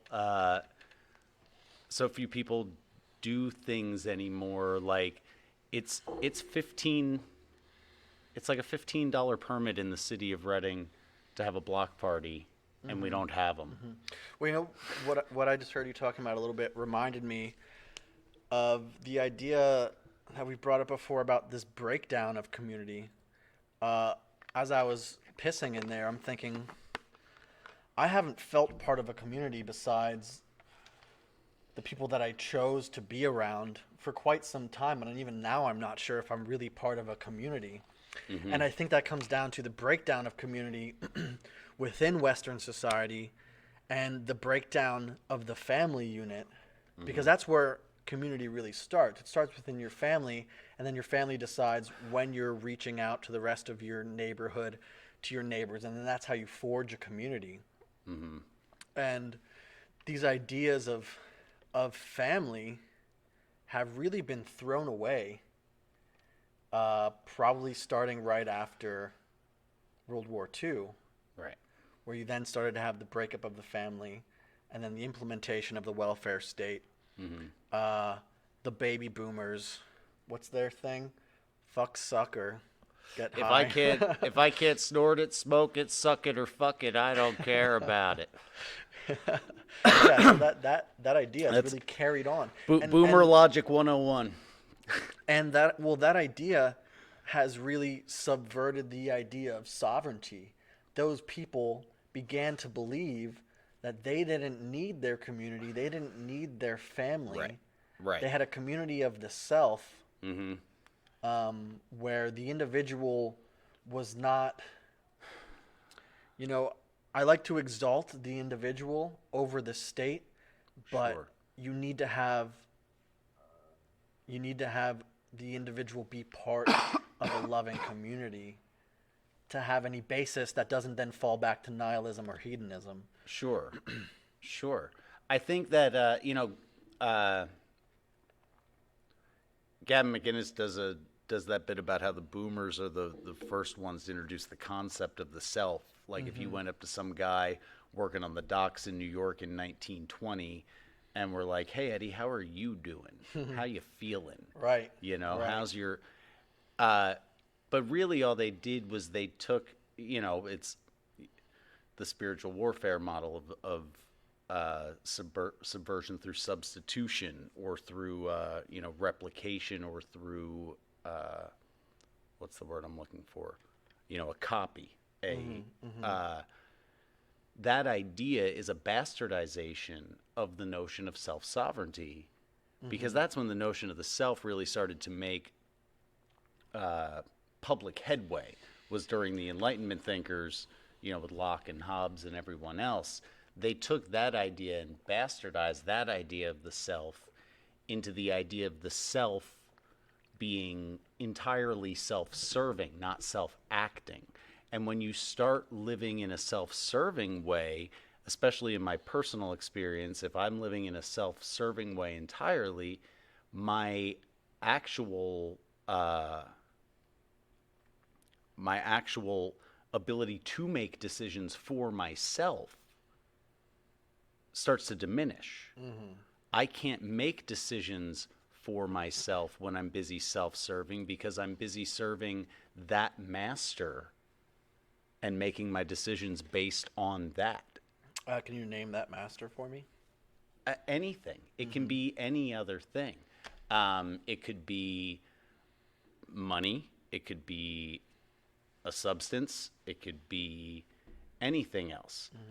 And that's the concept of the self that the boomers were into: prosperity, bliss, and living happiness all the time. Margaritaville. Like, you're just a slave to those desires at that point, and you're removing yourself from your autonomy, and your chance of being sovereign then seems to go out the window. And that is my personal experience in being wrapped up in one thing or another, whatever it was, whether it was a relationship or or drug use as a kid or Is whatever. this thing still running? Yeah, it's still running. It's just, Piece of shit. yeah, it's just this. So so those people got to focus their time on the self, or on those pleasures on the other, due to the prosperity that the country and the Western world as a whole was experiencing at that time. And so there was this social shift towards basically hedonism, but the economic shift began to move in the other direction, where it was not able to support that form of decadence anymore. So now you have kids who still want to fuck, suck, and smort and schmort and sniff, and but they don't even have the money to support that lifestyle. Sure. And they're literally like 1 foot in the grave at all times. And that's led to this disparity and nihilism that we're seeing today, where Sure. like being a black-pilled nihilist is neato.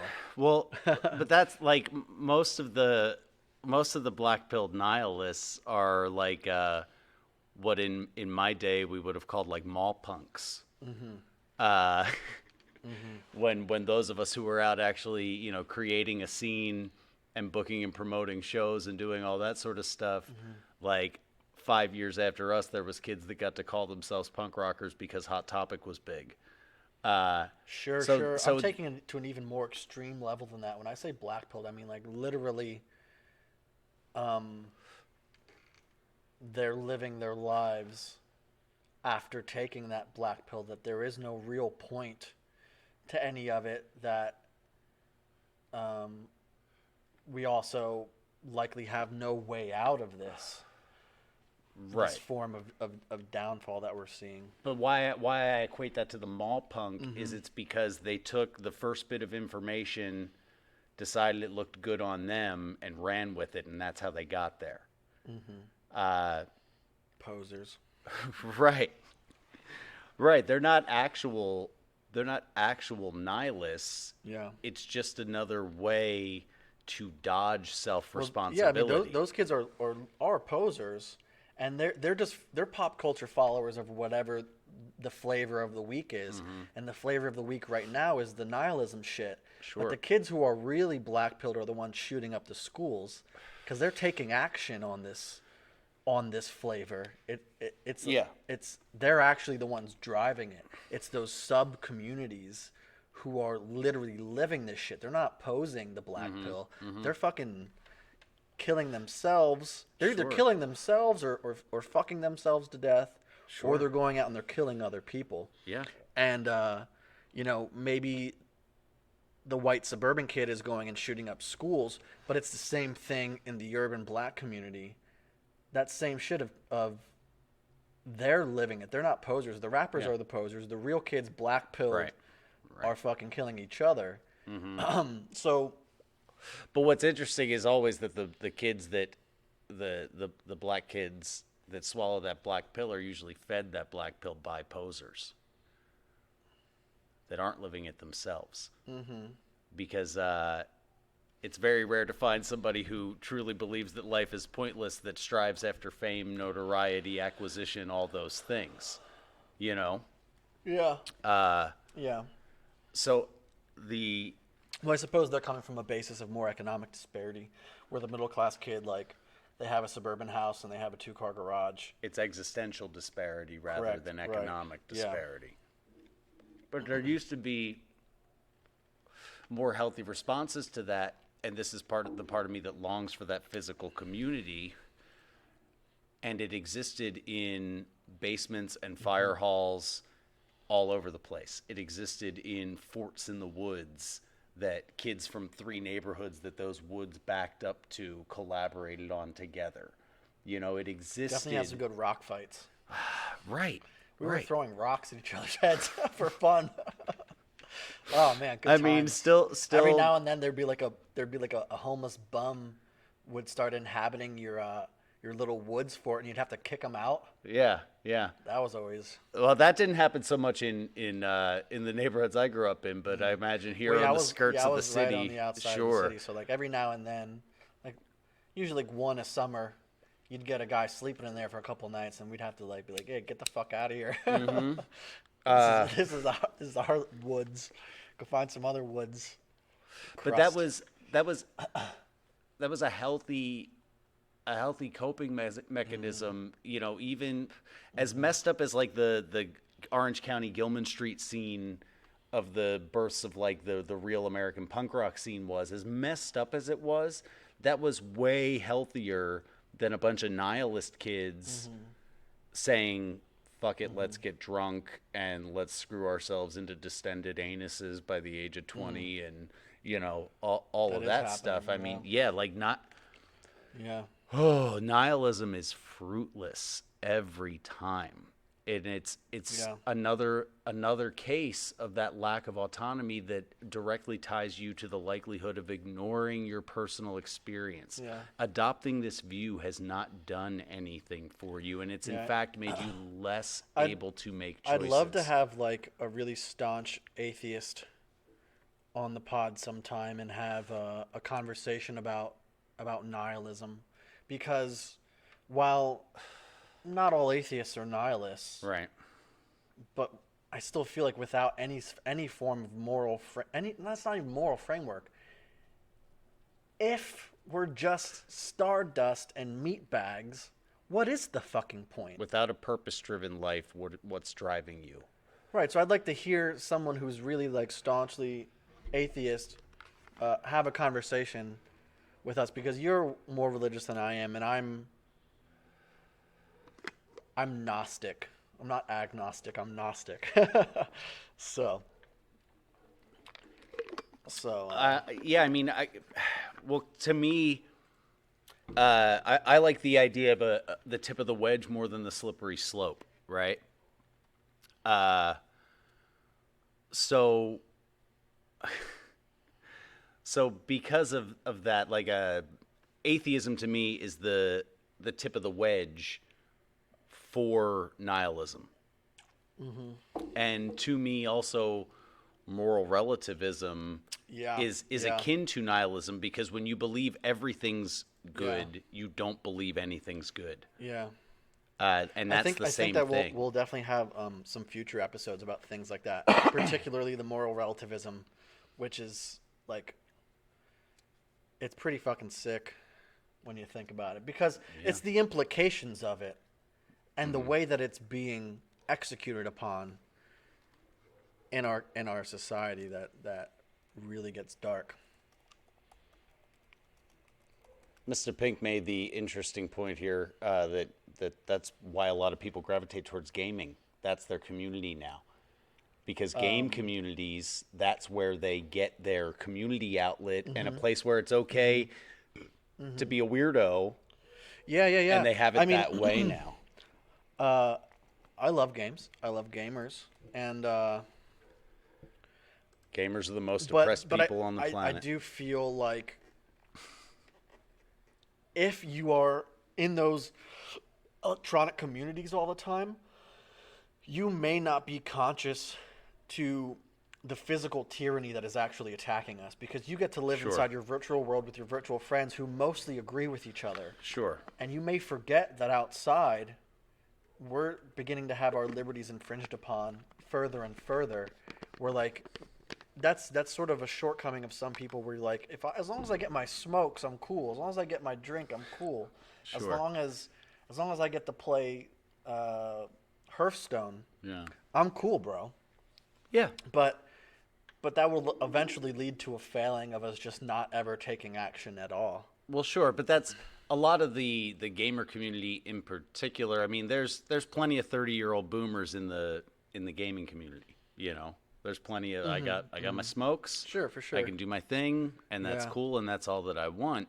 But the gaming community has also brought us in the last 5 years some of the biggest social blowups, you know, and some of the biggest spotlights shined on sort of societal ills, for lack of a better term. Yeah. So we're like 2 hours in, and I wanted to get to this idea of self-actualization. Oh yeah. And the quote I have here is, "What a man can do, he must do," right? And in parentheses, I left for myself. You must explain this. There's a caveat here. What a man can do, he must do does not mean what you can do for kicks, Right. or not what does my pussy want to do today, and it's not purely feelings are good and that's why my actions have been taken, because I like feeling good feelings. Like, that's all garbage. And it's not Okay. It's not not- finding your bliss. That's not self-actualization, and that's not what you Yeah, it's can not virtue do. signaling on the internet. What you can do is live for a purpose greater than yourself. Good point. And some people do actually wake up in the morning and they ask their pussy what it wants to do today. So this is not taken out of context. or taken Some lightly. people ask their pussy what it wants to do. Some people, you know, ask their husband before he takes a morning shot, how are we doing today? And he takes the shot and says, we're going to do okay. For sure, I mean, for there's sure. all I mean, sorts of things like I that. mean, It's- no one's perfect, and I have my own problems with that. Where, like, I love eating food.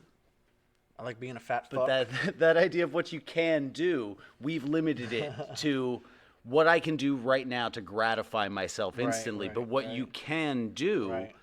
is ignore your self gratification Mm-hmm. for a greater purpose. And that to me is what self actualization is. It's Right, not right. about your bliss. It's not about vibrating at your highest frequency. It's not about transcending physical reality. Self actualization is living for a purpose greater than yourself. Yeah, I think it's good to quantify that moving forward. But self-actualization comes from Abraham Maslow's hierarchy of needs, which is like basically a pyramid. At the bottom is physiological needs, then your safety, then love and well-being, second to last esteem, and highest form is self-actualization. You may be familiar with Maslow's hierarchy of needs. I feel like a lot of people are. Yeah, But- not even by name, but just that concept. Yeah. Right. I mean, and you always have to. This is kind of the part of the part of talking about this where I always feel like I need to throw in caveats, because people use the hierarchy of needs and they're like, they use it for some foo-foo lame shit, Sure. and like that's why they go to Burning Man, and that's why they're constantly taking acid, which isn't a problem. Take acid sometimes. Don't do it all the time. Like, traveling for pleasure sometimes is good, but if all you ever do with your time off of work is travel for pleasure, you're not self-actualizing, really. No. But they subvert that idea of self-actualization into just being Being self-gratifying. self-gratifying. Thank you. Right. So- right. And the self-actualized individual, as far as I can tell, and I've known a handful of them over the years. Few of them were artists or musicians or whatever, but most of them were actually contractors. Their self-gratification levels were actually very, very low. And most of the work they did with the benefit of other people in mind. You know? So their self-actualization in the forms of their general contentedness with their station in life and the work that they do and their friend and family relationships and all of those things had to do with the fact that what they enjoyed doing in their quest for self-actualization was work that benefited other people. And an easy difference to see for yourself whether you are a self-actualizer or a self-gratifier is in one of the first concepts of self-actualization, which is efficient perceptions of reality. Self-actualizers are able to judge situations correctly and honestly. They are very sensitive to the fake and dishonest and are free to see reality as it is. So a self-gratifier Is skipping avoiding. that first step. Yeah. Because if you're being honest with yourself, the gratification is never really, should never be the end to your actualization. No, it never is. And that self gratification mindset, at its worst, will lead to doing something over and over again because it feels good until you die. That's the worst that place can go. It is The a fun worst. roller coaster of suicide. It's suicide long game. Yeah. Suicide long game. Yeah. Back to the throwing rocks for a minute. That was like Smash Brothers 1.0. You know, that was like before you had video games where you could play all your friends at once in some sort of battle arena. That was the battle arena. That was IRL acoustic Fortnite. You know, rock fights in the woods. Oh. Rock Yeah, fights in the kids- woods kids will never are know. acoustic Fortnite. Start the meme, folks. That analog video game.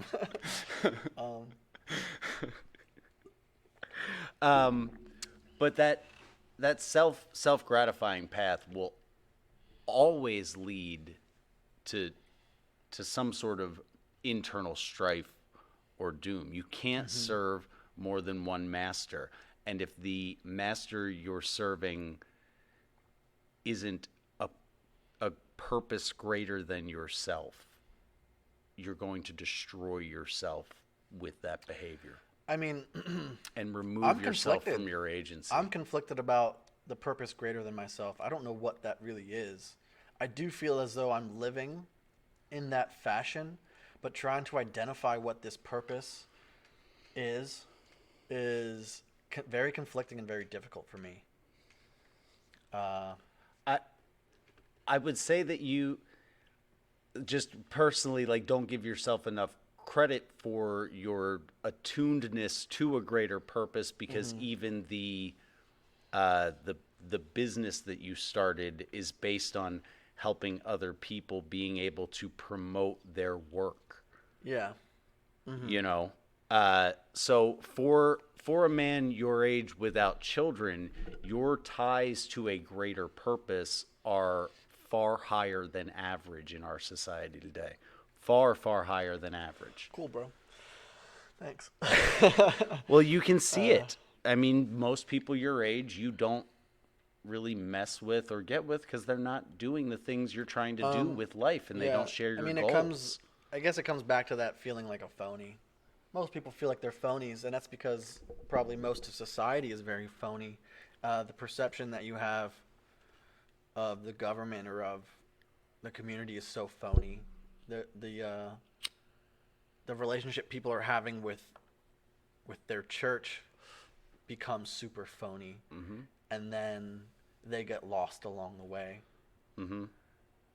So for me, maybe I think it was the disillusionment with society, and then also an alienation of family made me feel like a super phony, and it's tough to find what is just to nail something down of this is my purpose. I sort of feel like the best way forward for me is to take action and to allow the purpose to materialize as I'm moving forward. Sure. And it'll name itself at some point. But Sure. to get myself I would call wrapped that up- letting God's will work in your life. I know you don't love. I know you don't love that, but that's what you're describing in secular terms. Dr. Live Dog. That's what you're in secular. all You right. just said. In secular terms. Like the same way that the New Agers of the 90s and early 2000s said universe every time they meant God. not attaching yourself to what a purpose is, but just taking action and letting it reveal itself. Yeah, Is one of the last times I what tripped I'd call hard on God's acid, will. I was living at that farmhouse, and I was like freaking out a little, and I went out into the backyard, which is like a field, and I laid in the fetal position, and I was like, I was praying to Earth Mother. So that reminds me of that new agey shit. Praying to Earth Mother. Yeah. Right. Yeah. Just saying God without saying God. Yeah. That was really high. So after efficient perceptions of reality for self-actualization, we come to comfortable acceptance of self, others, and nature. Self-actualizers accept their own human nature with all its flaws, the shortcoming of others, and the contradictions of the human condition are accepted with humor and tolerance. Sure. Which is part of the clown pill.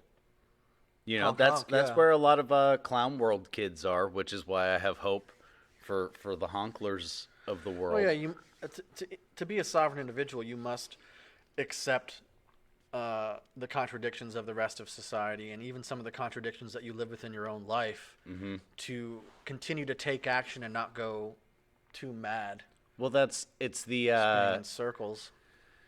like you're a hypocrite when you're doing something you know is wrong and you're justifying it. You're not being a hypocrite when you know it's wrong and you call yourself out on it. You cease to be a hypocrite and you start to become a person who's working towards fixing their issue, you know? And it's that kind of thing. Do you need to atone for your hypocrisy? I mean, Yeah, you can call I mean- yourself out, you know. Like, Yeah, I still I feel like think- you're a hypocrite, though. I think if you, well, it's like you make one meal, you're not a chef, right? You got to wander into those woods of your hypocrisy, and you may have to find your way out and maintain yourself outside of that for long enough for other people to change. But the drive for that still has to want to come from you.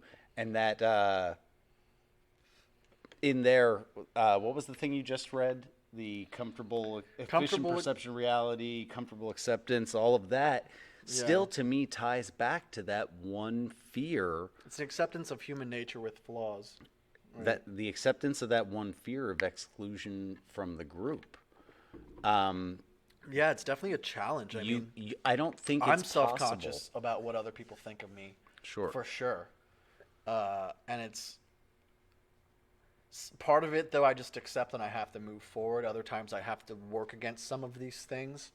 But I'm definitely always kind of judging myself from the outside of what people who don't even exist think about me. And I think Right. a lot of people do that. Right. And that's part of that social alienation that you got.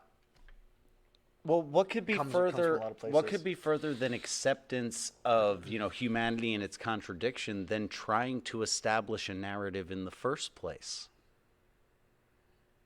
That went over my head. Say that again, please. What could be more opposite of the acceptance of humanity and its contradictions than the trying to establish a narrative of how humanity is supposed to behave in the first place, how your society is supposed to conduct itself, what you're supposed to think Right, and not right. think. Right. That definitely comes back, ties in perfectly with the idea of self-sovereignty and the idea of like true liberalism is you shouldn't be putting any preconceptions on what society should be Right. outside of yourself. Right. Yeah. Yeah. So that, like, I think the way that you could boil all this down is until you inhabit the mindset of what I think about me is more important than what you think about me. The odds that you're going to shed those fears and start acting in your own actual self-interest rather than the proposed self-interest of the tyranny of the majority is really very slim. But it's also a potential tip of the wedge situation as well, because if you venture too far down that path of what I think of me is more important than what you think of me, you eventually will find yourself at that decision, is what I think of me more important than what God thinks of me, whatever idea of that you have. You know? That's a good point. I think that what I was thinking is you come to this crossroads of what do I think of me and what does greater society think of me, and do I want to continue existing within this society?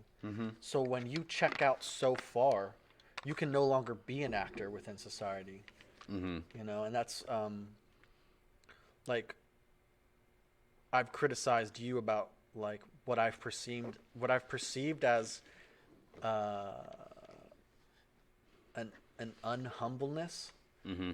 But it's just because you're very sure of yourself, and you've already sort of taken that fork in the road where you say like, I don't really need to live in society anyway, Well, yeah, and more than I have at least. but like my self-assuredness is the self-assuredness of proven proven competence, and it's the efficient perception of reality. When I set out to accomplish a task with my hands, 99 times out of 100 it's accomplished. 90 times out of 100 it's accomplished up to all standards and under budget and all that type of stuff. What happens to you when you fail at a task? I'm a musician. I keep doing it. I mean, you know, I just keep doing it. Failure is the only way to succeed. For sure. Failure is the only way to succeed. And anybody that's learned instruments can tell you that the way you face failure is to try again. Or else you'd never learn to make a thing that sounds like music. Right. Yeah. I mean, we're averse to risk these Sure. days. And being a sovereign individual is going to take a lot of risk. And I think I had something really good in here actually about that. Yeah, I don't know where I'm going to find it. Somewhere in these notes. But basically, I think it was within the idea of acting with autonomy and counter economically, where you're assuming a risk. Yeah, absolutely. I've taken. I am not risk adverse. You know, I'm not risk adverse, but no entrepreneur is, you know, risk adverse in nature. I'm risk adverse in the idea that I have pattern recognition, and so I understand the potential risks of heading down a path. But I'm not risk adverse in the sense of what are people going to think of you? I don't care, and I can't control it anyway. Yeah. So I'm gonna, And some people I you're found this, gonna what I was looking for. okay, but I mean, even still, some people it doesn't matter. You could do everything on their list, and they'd complain about the way you crossed it off the list anyway. So to me, it just seems fruitless. Yeah, so so within the framework of self-sovereignty, you can begin to take action and create underground economies and take counter-economic and counter-political standpoints. And the fundamental principle of this is to trade risk for profit, although profit can refer to any gain in perceived value rather than strictly monetary gains. Well, yeah, that's one of the easiest ways to maintain an existence on the fringe of society while being as much of a non-participant as possible is that idea of you know, the risk involved in trying to establish your own alternative economy. There's huge risk on a month-to-month basis that the insular web of people that I've found that are willing to pay for my skills are willing to pay for my skills. But that's okay, because the reward for that Yeah. is that I don't have to either, you know, accept government assistance, go work for somebody else and not determine my own value and the value of my own time. You know, I don't have to participate in something like the last time I had a job, I had to have direct deposit. I choose not to contribute to fractional reserve lending. I take a staunch stance of non-participation. Right. But a job forced me to participate in that. And I knew every 2 weeks when that check hit that I was dooming other people to debt as a result of that. Tough pill to swallow. Tough pill to swallow. So I take a huge risk, but the reward to me spiritually, the reward to me emotionally, and the reward to me in what I get to accomplish towards my own self-actualization far outweigh that. Far outweigh that. And you know that I've experienced the absolute of that risk, which is not having that web fall apart for long enough, where I ended up in jail for not being able to pay my obligation to child support.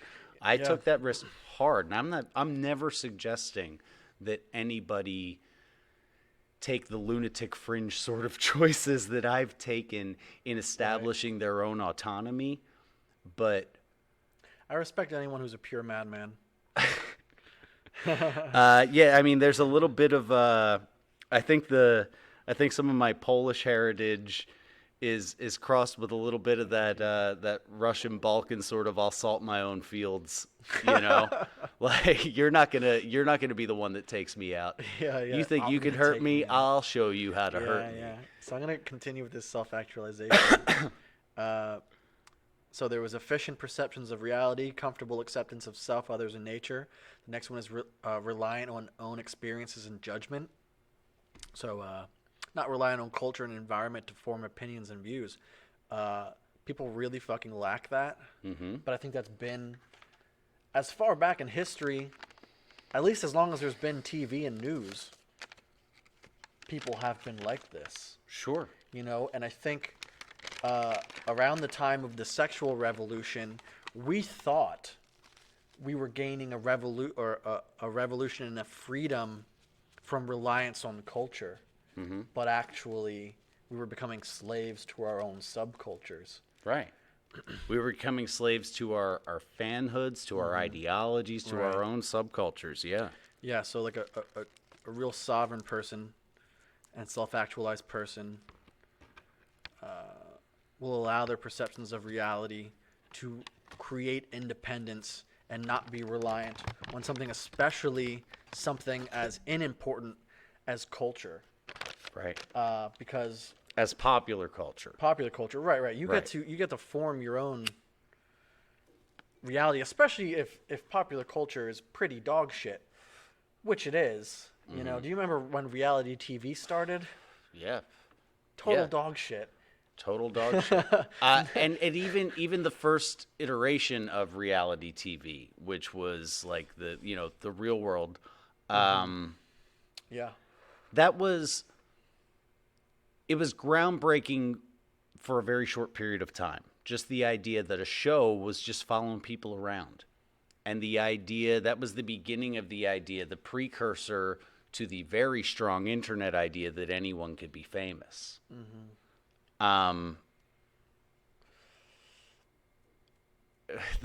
Mr. Pig says it was organized reality. We all know at this point Absolutely. that reality shows are Yes, anything but. reality TV should have quotes around the reality part. Sure. So, next on the list here, after efficient perceptions of reality, comfortable acceptance of self, others, and nature, reliant on own experiences and judgment, the next is spontaneous and natural, which is pretty gay. Spontaneous and natural. True to oneself rather than being how others want, which is a dope idea. Uh-huh. But it sounds pretty queer. It kind of sounds it's because pretty queer. it's a part of it's a part of this self-actualization thing where people really subvert that. Spontaneous and natural. I'm just gonna Right. I'm just gonna hop. I'm just gonna go. My friend is taking a road trip, and yeah, I don't care that I have to pay rent in a home that I co-rent with friends. I'm just gonna leave them on the hook because I'm spontaneous and natural. Well, yes, there is that notion of it. There's also I think the more like naturalized notion of being spontaneous and natural would be, even though I have a boner for you, I'm not afraid to fart. You know? Cool, cool. Not you. I'm not saying I have a boner yeah, for you. okay. I'm just saying that to me is spontaneous and Yeah, natural. yeah. And that's part of self-assuredness and all of those sorts of things too. Yeah. Like not being afraid to fart in public is being spontaneous and natural, not like banging somebody on the hood of a car. Yeah. The next is task centering, which I think is pretty self-explanatory. Task centering. Focus yeah. on your tasks. And it's key to the consistent behavior required to make decisions for yourself. Next is autonomy. Self-actualizers are free from reliance on external authorities or other people. They tend to be resourceful and independent. Absolutely, a part of sovereignty is being resourceful and independent. And independent does not mean being alone. Right. It means creating these counter-economic societies and communities, counter-economic communities with your friends and other people who love you so that you become independent from the teat. Mm-hmm. And it's also independence from methodology, independence from narrative, independence from all of those things, independence from the notion of accreditation and whether or not that makes you valid. Yeah. There is a lot of tiers to that idea of independence. You must become informed of these things. There's so many people walking through life who don't become informed, or only become informed to a certain state, and then they don't challenge their information. Sure. So people watch Zeitgeist, the documentary, and they go, whoa, mind fucking blown. Self-included, yeah. But then they can just end it at that and Sure. never actually challenge the ideas that live within that. Sure. Or the ideas or the lifestyle that they then spurn by watching some information or gaining information. Okay, next I want to ask you, do you have a continued freshness of appreciation? Yeah. Constantly renew appreciation of life's basic goods. A sunset or flower will be experienced as intensely time after time as it was the first. Innocence of vision like that of an artist or child.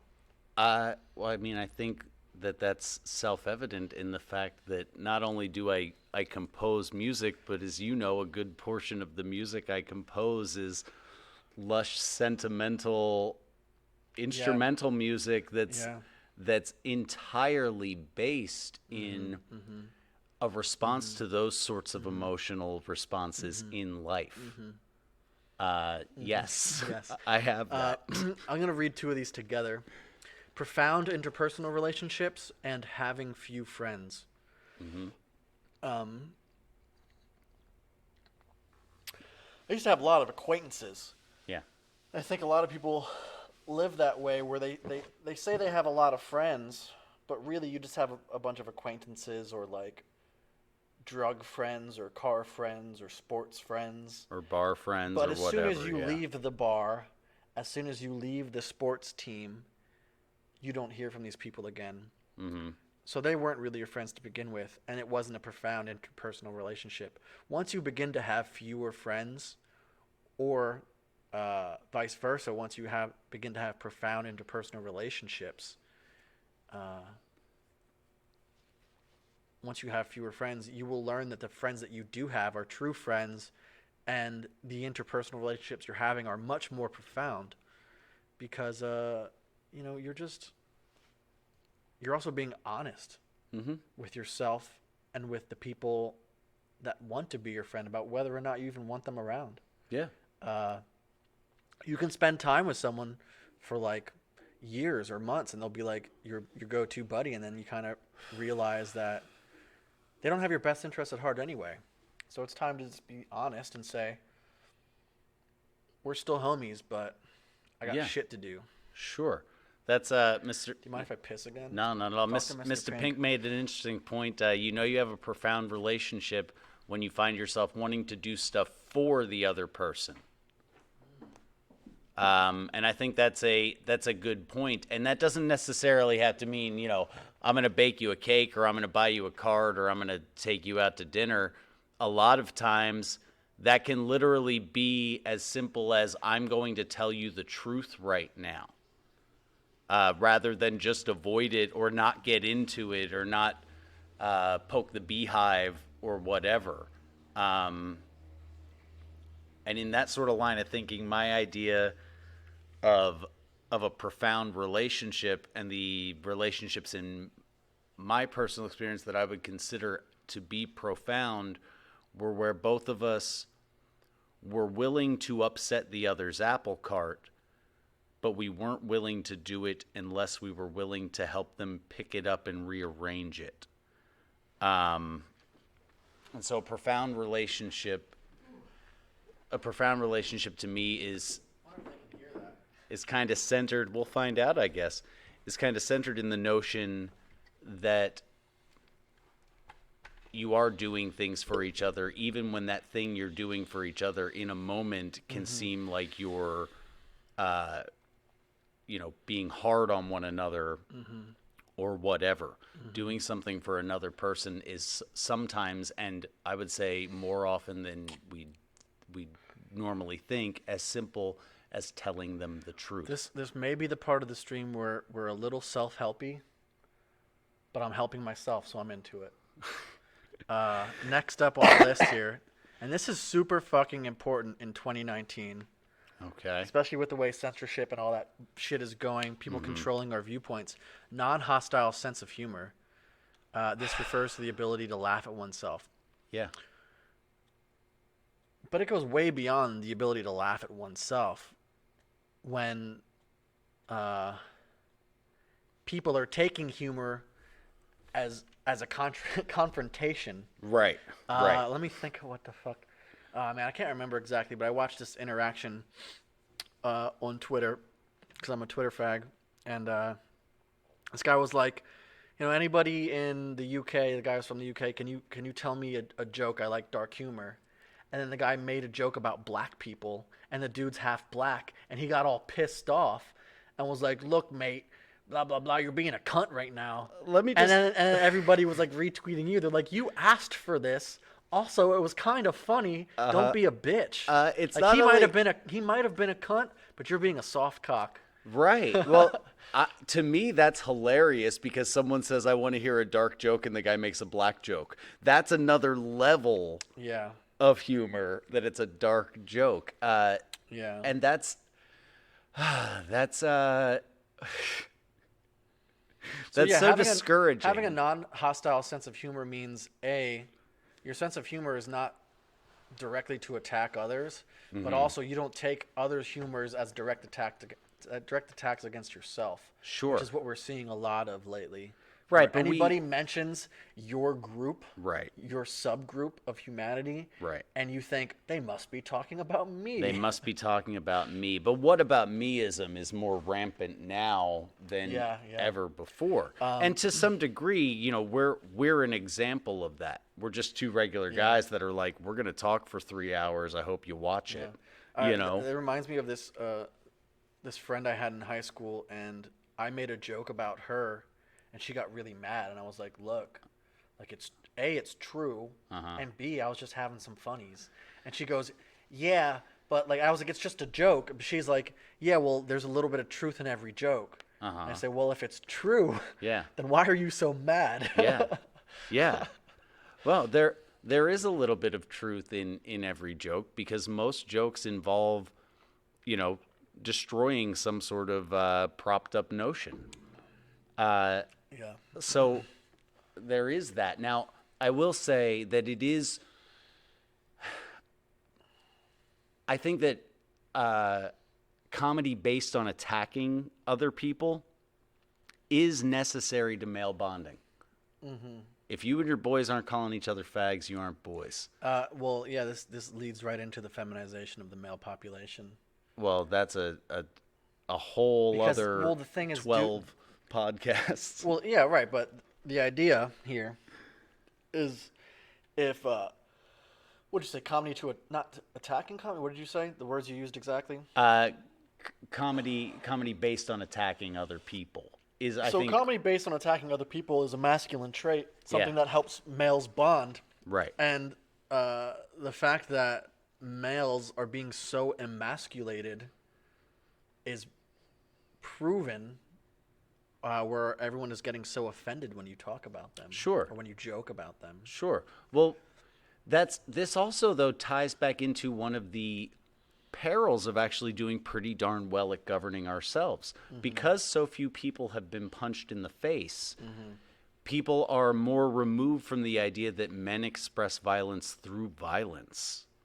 Men don't express violence through words. Women express violence through words. Men express violence through violence. But we self-govern so well now, and so few people actually commit violent acts with any sort of habituality, that we now are dealing with and it may be a rubber band, and it does sort of seem like it's snapping, because Gen Z doesn't give a fuck what you think about what they say. They don't care. They've been on internet their whole lives. They don't care. They've taken the honk pill by the age of 10, half of them, you know.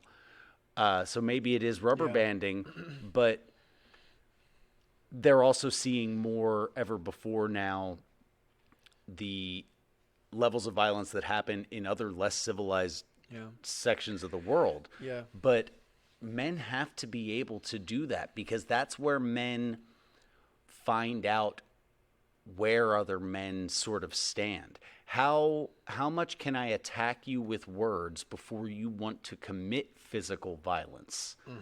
That's how we draw our own hierarchies in our own social groups, and determine our own values in our friendships.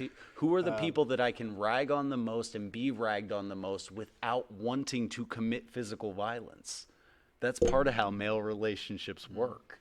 Yeah, you mentioned Gen Z, and I feel like a term that's going to come up in the next 5 years that I'm probably going to use quite frequently is where are your based Zoomer saviors now?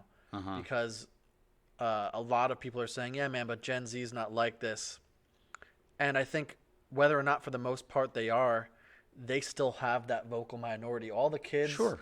all the kids who were at the March for Green New Deal were all Zoomers. They're all 18. Sure, 17, they still have the 16. same vocal minority, but the kids outside of the vocal minority are less susceptible to the pressure to capitulate to it.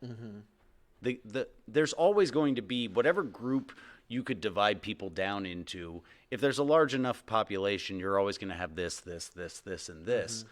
But the millennials and the boomers, the most susceptible to the fear of being ostracized by that vocal minority.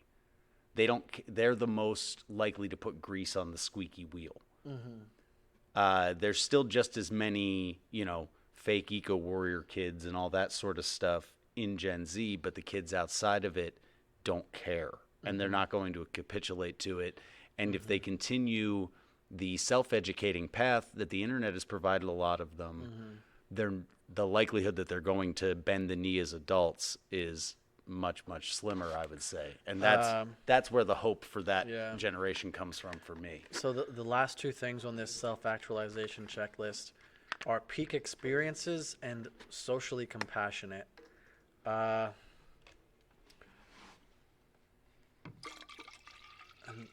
also pretty gay. What is the definition there? So peak experiences is all of Maslow's subjects reported the frequent occurrence of peak experiences, or temporary moments of self-actualization. These occasions were marked by feelings of ecstasy, harmony, and deep meaning. Self-actualizers reported feeling at one with the universe, stronger and calmer than ever before, filled with light, beauty, goodness, and so forth. And then socially compassionate is defined as possessing humanity. And again, it's just examples of good traits in humanity being subverted, I think. Yeah. These peak experiences, there's so many false light workers, Reiki artists, girls with gems glued to their forehead, symbolizing a third eye, And they may actually believe their delusion. Absolutely. I mean, the willingness to believe delusion, I think, is one of humanity's like greatest flaws. I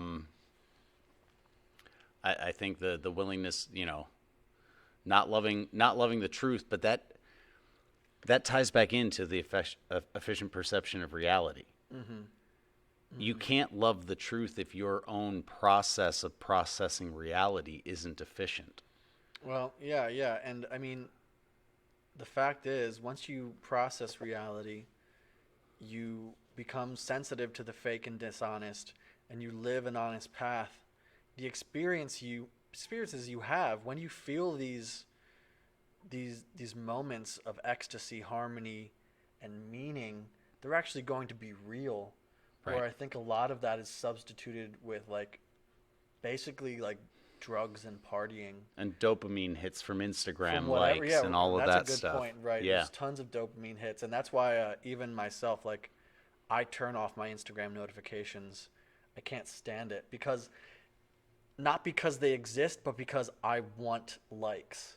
And you don't want to look forward to them. No, that's fucking gross. Yeah. So I have to turn that shit off. Yeah. So that I'm not looking at it, because that just shows how deeply rooted in the human psyche it is to have social acceptance. Mm-hmm. But it's all just fucked up because it's not a community anymore. It's just Right. like an online presence. Well, and it's, there's a difference between I'm really good at shooting things, but this guy's really good at building things. I want to be accepted by him, so that I can shoot the things, but he can build the place to keep the things I shot till we eat them or whatever. Mm-hmm. That's different than I want to be accepted by a bunch of do-nothing fuckwads that are on the internet all day griping about shit they can't do anything about or won't do anything about. A lot of it is validation for faux sense of success. So you post an image of a delicious meal you ate. Mm-hmm. You didn't, for the most part, you didn't cook that meal, or you didn't prepare, you didn't forage for the components of that meal. That would be true success in that meal. Right. But we've subverted that by asking for likes on the internet. Right. So you get the sense of accomplishment that you didn't actually deserve. This just sort of struck me too, is the part of the narrative of, success is, the financial freedom to purchase what you want and la la la la. Mm-hmm. But if that were actually doing the trick, why would anybody have to take a fucking picture of their dinner for other people to approve of it in the first place? Well, even someone who's basically awake to this concept, when I see people posting pictures of themselves with stacks of cash in a sports car, even I feel something. I feel a little bit of jealousy or envy. And it's just the nature of being on that platform. Mm-hmm. You're going to feel these things, and it's going to drive you to take actions that you may not have otherwise taken. Sure. What are you laughing at? The old stalwart here, Mr. Pink. I like sending pictures of my dumps knocks people down a peg. There used to be a website called ratemypoop.com. I don't know if it's still active, but that was legit. That was the earlier days of the internet, let's say. Link not in description. No, you won't get that from me. Well, is there anything else you want to... Well, yeah. I mean, honestly, get into there's here? Even though we're coming up on 3 hours. On 3 hours, I feel like we haven't gotten to really deep into these important things, which is actually the idea of forging a community and forging these counter-economic and counter-politic ideas, right? Mm-hmm. So I found this concept of counter-economics, and it's really it really is exactly the way that I've basically been attempting to live my life without knowing there was a definition for it. So when I found this, I was pretty excited. Uh, so, along with autonomy, you have counter economics and counter politics. So, this was defined as the study or practice of all peaceful human action that is forbidden by the state. And a lot of this is a little bit anarcho or, a little bit anarcho, but we can take these ideas and form them into our own lives. There's principles here that are really important to actually forging healthy communities. So if you don't mind, I'll just read this shit. Okay, well, read them off read it while while you're I pissing. hit Cool. the urines. So autonomy, counter-economics, counter-politics. The first presentation of the theory of counter-economics was made by Samuel Edward Konkin III at a conference organized by Neil Schulman in 1974. I don't know where the fuck my notes are heading.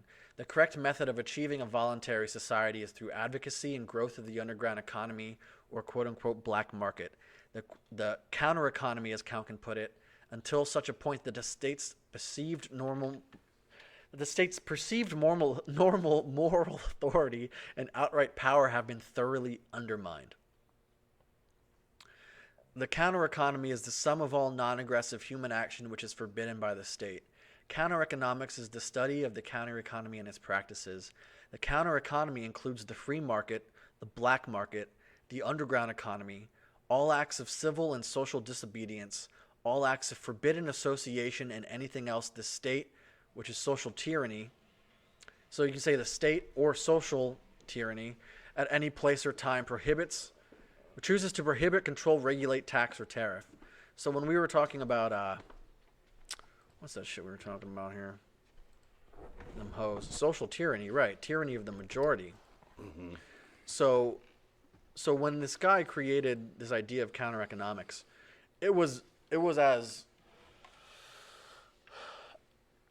opposition to the state, but you can substitute the word state for social tyranny. Mm-hmm. And I particularly like this point of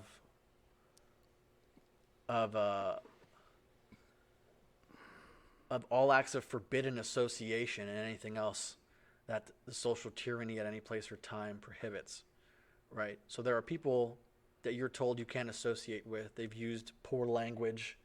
They've voiced themselves publicly to the ire of better. Not a good look, bro. Not a good look. They used language that is told to us to be inappropriate. Mm-hmm. You should associate with these people, whether or not you agree with their ideas.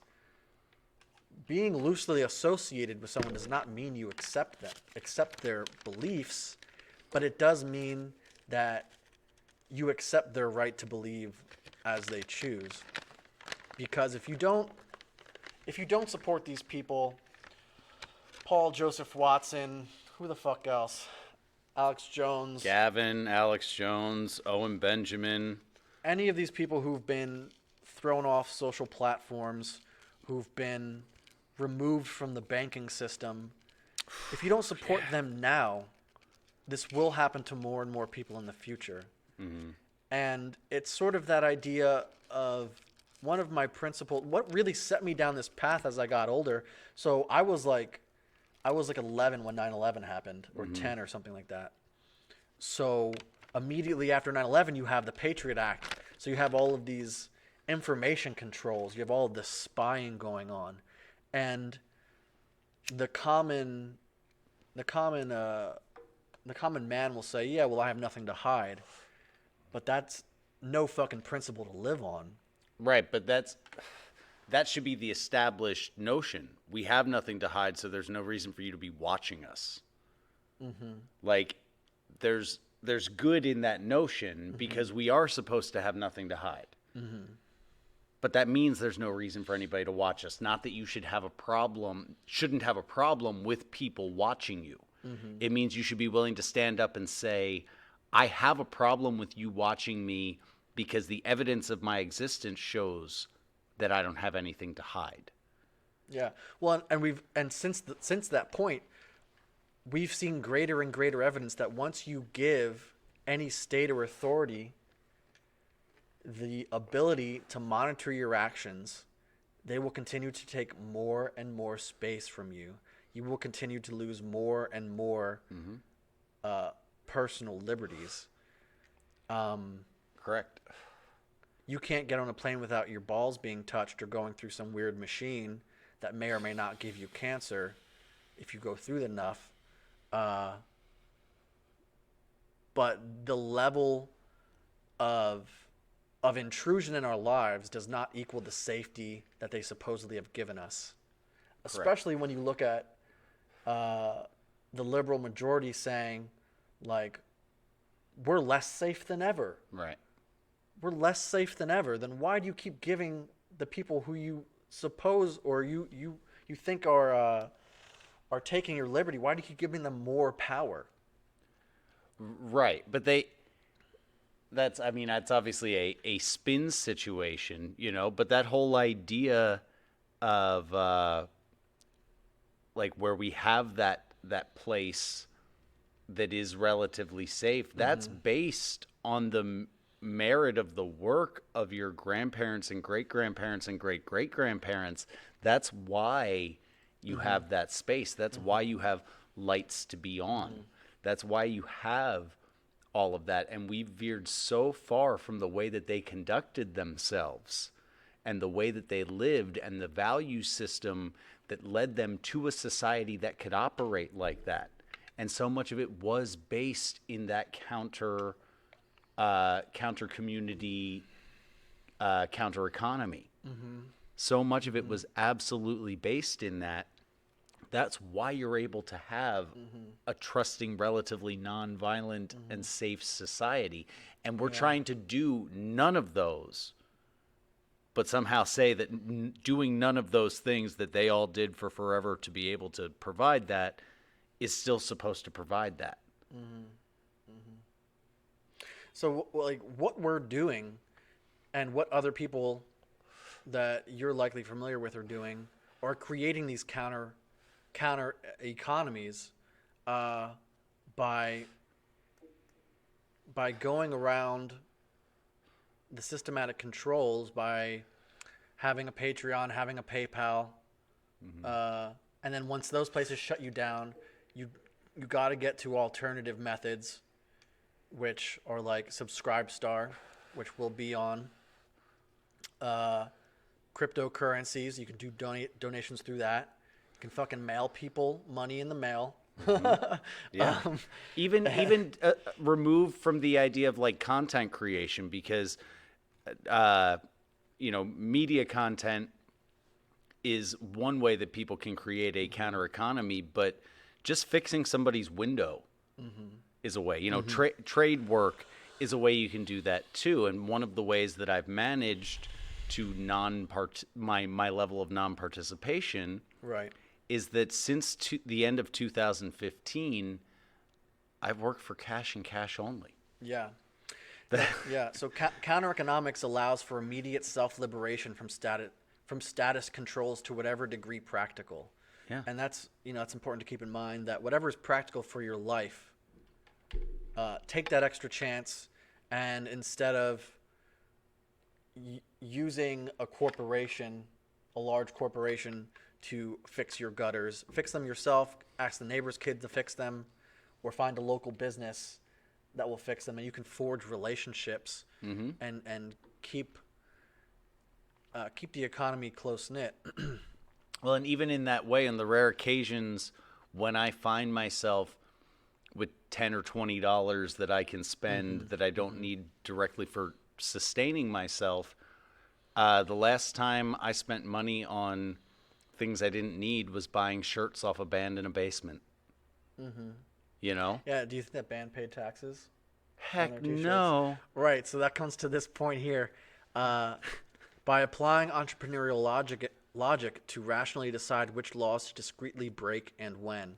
So voluntary practices of counter economics there's some ideas here for you, and I'm not going to list them all because some of them are very illegal. But some things that that we partake in ourselves are things like bartering and alternative currency use. Mm-hmm. So using cryptocurrencies, Mm-hmm. trading goods and services with your friends and family and your community, right? Keeps all of these controls outside of the state. Mm-hmm. Mutual credit, which means taking loans from family members, from community members, people that you actually know and trust, and you have mutual goals in mind. So we've talked about this before, like a form of operating outside of banks for loans, right? Mm-hmm. And you had some good points. I don't quite remember them though. Well, one of them is the model that exists within the modern American house church model, where instead of going for loans, your assembly, your community works to get one another out of debt. Starting with, so if you applied this idea to your secular community, your tight-knit community, the idea would be to round yourselves up and say, okay, this person has the least debt. Let's liberate their debt payment that they're making without it infringing on their ability to sustain themselves. And now let's say their payments that they were making on this debt was $300 a month. Now, in return, they pay $300 a month towards getting that next person out of debt. So instead of loaning money, you're using your community resources to liberate your community from the tyrannical clutches of debt. And what are the expectations of that person that you were then lifting out of their debt? To contribute what they were contributing to their own debt to the assembly's debt. Sounds like communism. Except it's not communist because this is how a family operates.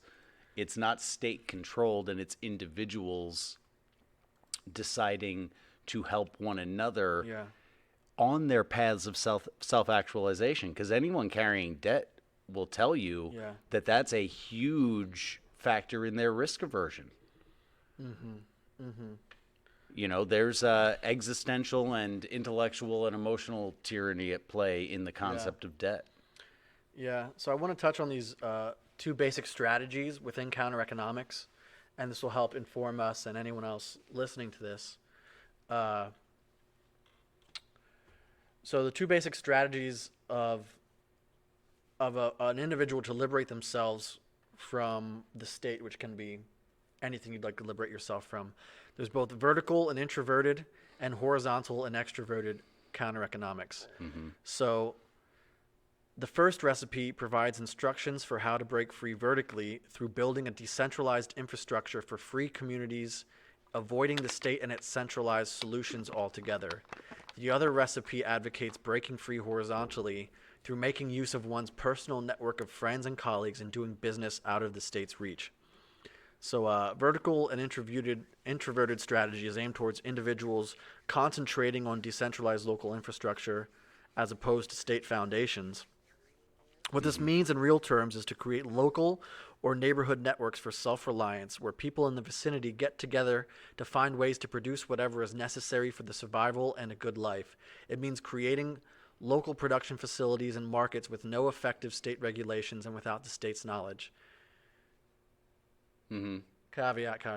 Anyway. Voluntary association among those in a community is essential to this concept. Byland, who was one of the guys who came up with this idea, believes developing means to refuse dependency on state services and become self-reliant can be an effective course of action to achieve free market processes. Community technology is an example of this strategy. Mentioning Carl Hess's efforts to transform a Washington, D.C. neighborhood, which reflects these principles as a primary example. They set up greenhouses on top of available rooftops and used old washing machine parts to build a fish breeding facility in a building basement. Well, and that's so much of the co-op mentality and the community garden mentality, and all of that is great. All of that is great, and it is in fact. What's the term we're using here? What kind of economy? A a counter economic economy. Counter-economic vertical economy. Right. But I think the likelihoods under our current state of government control that those sorts of vertical things like that, where it's a replacement of infrastructure, are less likely to be as effective as the horizontal method of, finding your tribe. I think the horizontal method is the more practical method for the average individual. Yeah, well, we can get into the horizontal method. It probably has definitely some things that I feel like I've participated in my own life. Sure. The horizontal or extroverted strategy applies individuals actively creating black market networks and structures which can be stretched beyond neighborhood activities. Focus in the vertical strategy. What it basically proposes is to trade with people you know and people who are recommended to you. This can be done at whatever scale one finds appropriate, using available technology such as the internet for communication and money transactions. So, yeah, use the internet to communicate, VPNs, Tor, PGP encryption, anything that's outside of government status control. And then money transaction systems. Get the fuck away from banks, get away from SWIFT. Use digital currencies like Bitcoin, or you can go even further. You can create your own now. It's very easy if you learn how to code a little bit. You can also use anonymous forms of currency. One that people know well is like Monero or something like that, where it's totally anonymous. You have no idea how much money is changing hands. These are all things that can help in your autonomy. Going further, a first step could be to hire the children next door to mow the lawn or babysit. It does not have to be very sophisticated. Right. This approach simply means exercising trade without bothering with state regulations or paying taxes. Most people are willing to exchange goods and services without registering the sales tax, which is a good start. Some of them will also find it in their interest to do this on a larger scale, producing and distributing goods and services without ever paying taxes or following unnecessary government regulations and controls. Most people don't really care about government standards if they trust their supplier. Correct. Which is how it took until, the mid 2000s to establish a culture of like contractors that had to be licensed. Now, I'll say that I will and do pay taxes. Yeah. I don't like where my taxes go, but the threat of tax evasion isn't worth it. But the principle remains the same. You create these underground economies, and by doing so, you keep the money flowing. You spend your money on what pattern. you want to see it go to rather than what someone else has determined it's going to. Right. And with your cognitive liberty, you can enlighten other people through this, and they can gain their own liberties. And then this idea can spread. More people will be making podcasts. More people will be utilizing old warehouse space in their cities to create whatever the fuck they want to create. Whether it's an indoor hydroponic garden or something like this that's a media content creation hub, it will happen more, and it's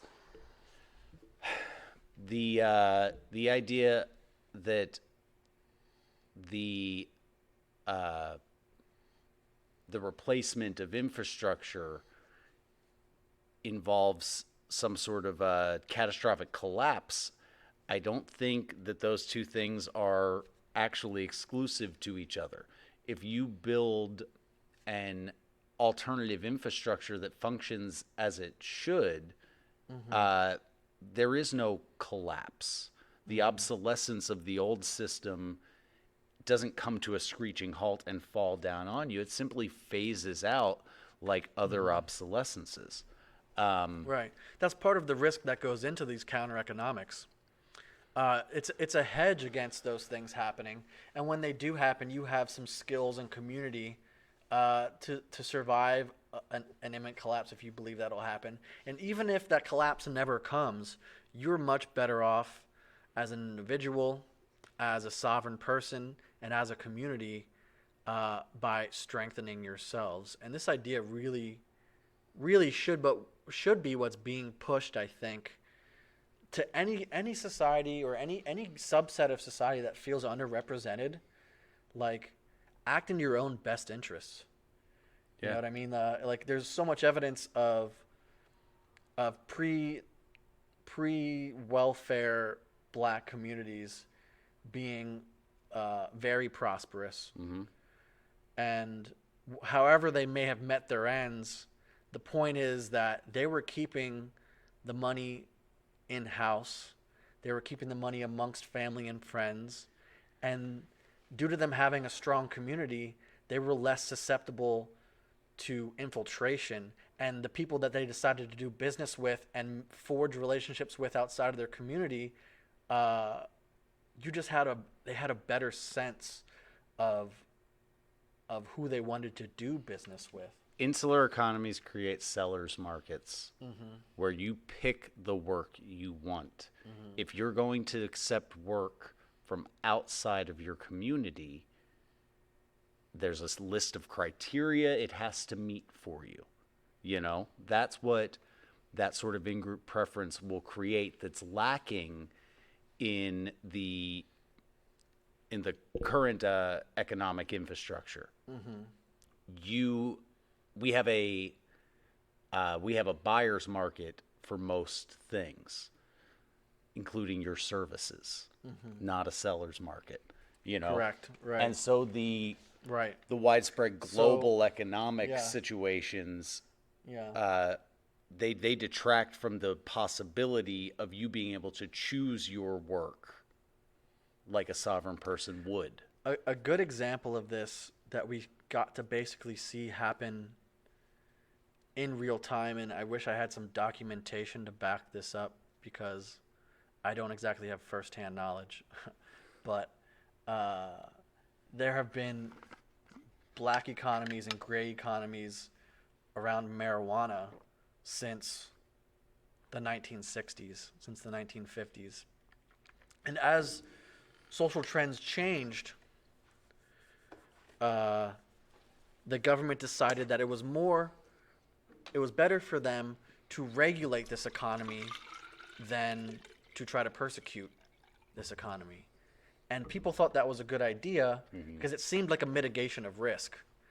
But what ended up happening in Colorado and California and Oregon is it went from a seller's economy into a buyer's economy, and the amount of competition and the amount of people who are afraid for their livelihoods basically crashed the market. And that green rush then resulted in corporations filling the void where once your mom and pop individuals were running the show. And, you know, there's positive and negative takeaways from that. But even in Pennsylvania, where it's a medically licensed state to sell marijuana,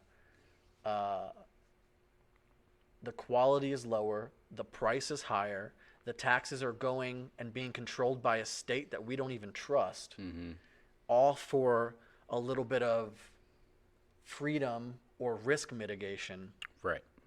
And I think that at the end of the day, maybe people made that decision also because they didn't think past the end of their nose and just wanted to get stoned without being persecuted. Sure. Which is all good and dandy, but it doesn't create strong communities. And I think now there's even a danger of something that is and was a strong counter economy and something that actually uplifted people into being sort of turned into another form of status control, state control, and another form of doping of the community. Yeah, another thing to add to the bread and circuses. Right, because Right. Well, I think that marijuana and mind-altering substances in general, drugs in general, are a different beast because they're new infrastructures in a sense. Like drug trades have existed since people found out you could get high off stuff. But there is a way with other things, like the idea, the community garden ideas and planting edible forest gardens and things like that are replacements of existing infrastructure in a way that you find to be more natural and more efficient to actual human existence. Yeah. And I think those things, every new market that's going to pop up, as long as governmental control is at the level of governmental control, will experience that level of governmental control. And those boom and busts where the end of the black market era becomes the Right. beginning of the regulated era. But with a thing like a community garden or just fixing your neighbor's windows or whatever, that's just a replacement for what's already there Yeah. that can catch on more. Well, I think at the bottom of this idea is that gray economies are better for the individual and better for the community. So the example of the gray economy around marijuana in California after 1995 was a good example. But this comes back to the idea of what is it? Of the harm principle, where the government or any authoritative state should not be getting involved in people's business except for the reason to limit harm on others. Right. So when they start regulating a community, they tell you that you can't collect rainwater, you can't have a food kitchen without being licensed, you can't operate a business in a building if it doesn't have the proper zoning. You can't feed the homeless unless you're a licensed shelter. Right, they will shut you down. They will fine you. They will leave you destitute due to some laws. But if people are allowed to act in their own self-interest and the self-interest of their economy or of their community, these economies will self-regulate. And the only time that we should be leaning towards the state or any authoritative body is for administrative purposes and for like harm reduction, as far as I mean, we could have a community where we only have vigilante justice, but we live in a modern society and we don't really need that anymore. Right. We have people who want to go about their own business on a day-to-day basis, and they don't want to have to deal with punishing a criminal. Sure. Allow the state to punish the criminal, but the state is supposed to have, the only power the state is supposed to have is what we allow them to have. Right. And like that's been totally subverted and flipped, where now the only power we have is what the state allows us to have. Totally What it wacky, allows us totally to have, backwards. and when and what it decides we have it within. Yeah, it's an absolute flipping. But I will say it's kind of like a group project in the sense that it's a game of numbers. Even in a group project in school, there's 4 of you, and one of you is going to be the doer. Yeah. And this is tying back to me to what I said at the beginning, where I honestly think you're born into an autonomous mindset. You're born into a sovereign sovereign mindset. So when there's a couple thousand people at the beginning of the establishment of a country, right? The impact of the 5 dozen that are really go-getters and are willing to do something is huge. It's absolutely huge.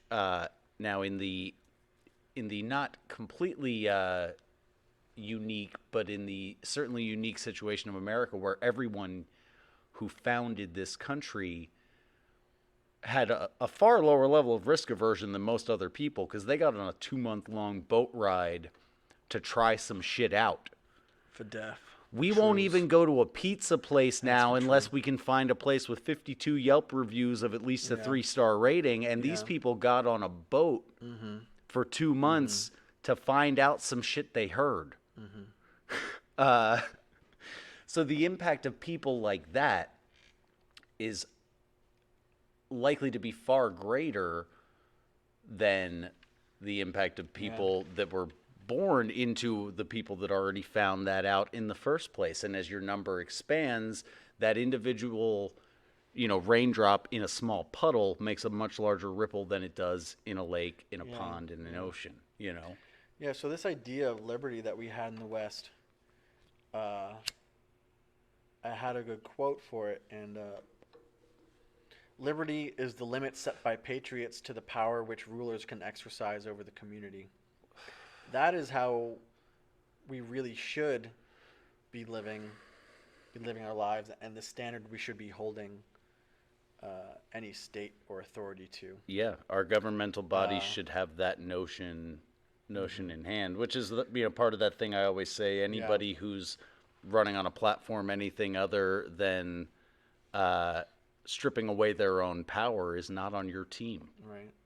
And I think in modern America particularly, which is where my experience lies, in our search for power of the people over themselves, it has become that the people who exercise the power are not the same people as those over whom the power is exercised.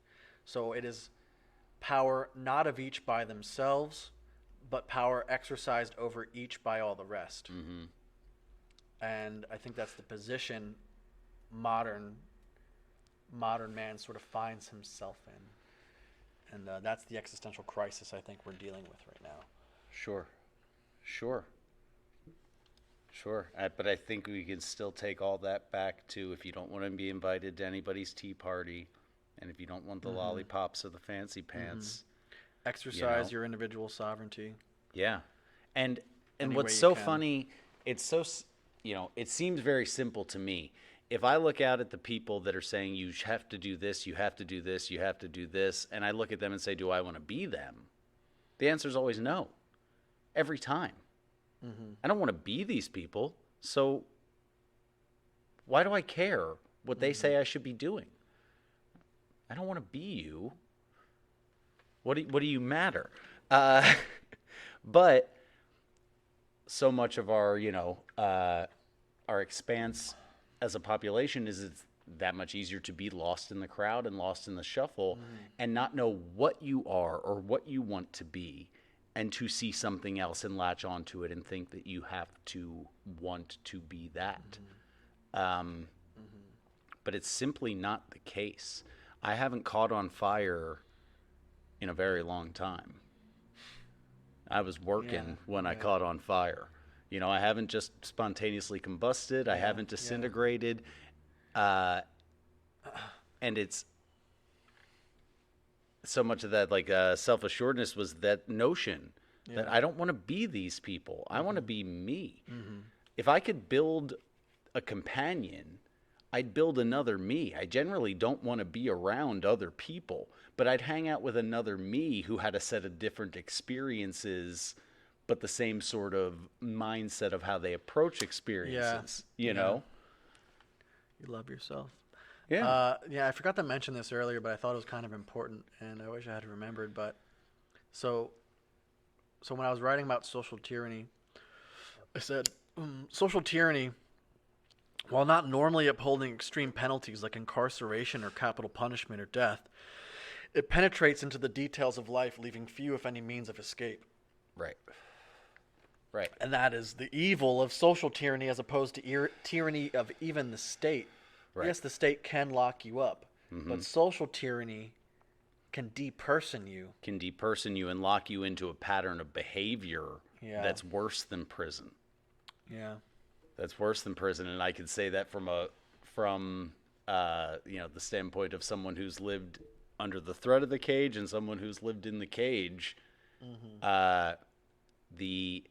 The depths that being persona non grata can send you to are worse than being woken up to come get a terrible breakfast and getting to play basketball for an hour. Like, that's rad compared to being desperate. Yeah. I'm pretty content with I think we so far. what do you think? You think we touched the bases you want to touch? Did we? Yeah, so we've gone through everything that I wanted to talk about, and I haven't had any new thoughts. Okay. Well, then I guess we can We say forgot to shout out our other shit in the beginning because we had a little technical difficulty. sure. So we might as well do that now. Just yeah, definitely subscribe to us. Find us on where the fuck are we? We're on Gab. We're on Twitter. We're on Minds. Support alternative media wherever you can. If you don't like what people say, just ignore them. Yeah. Do you, bro? Everybody's mouse scroll works. Yeah, I think we have a link to our PayPal, which is Brain Food Industries PayPal, which is basically our parent company, which is also ourselves. So when you donate to our parent company, Brain Food Industries, you're actually donating to us since we own it's all in house. So And when we say all in house, we mean everything, every aspect of the production, the editing, the music production, every bit is all in house. yeah, yeah, we'll be linking the podcast to our Brain Food Industries website, and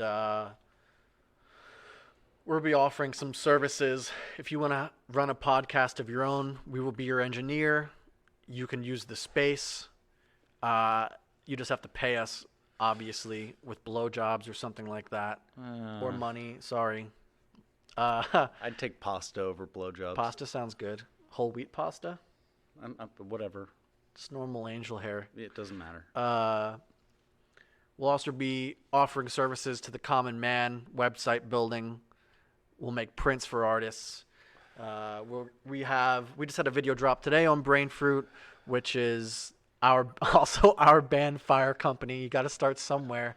We'll be shooting live videos. We can use the space for interviews. We also make T-shirts. We also produce music. The music at the beginning of this show, we produced and created ourselves, Kyle and I.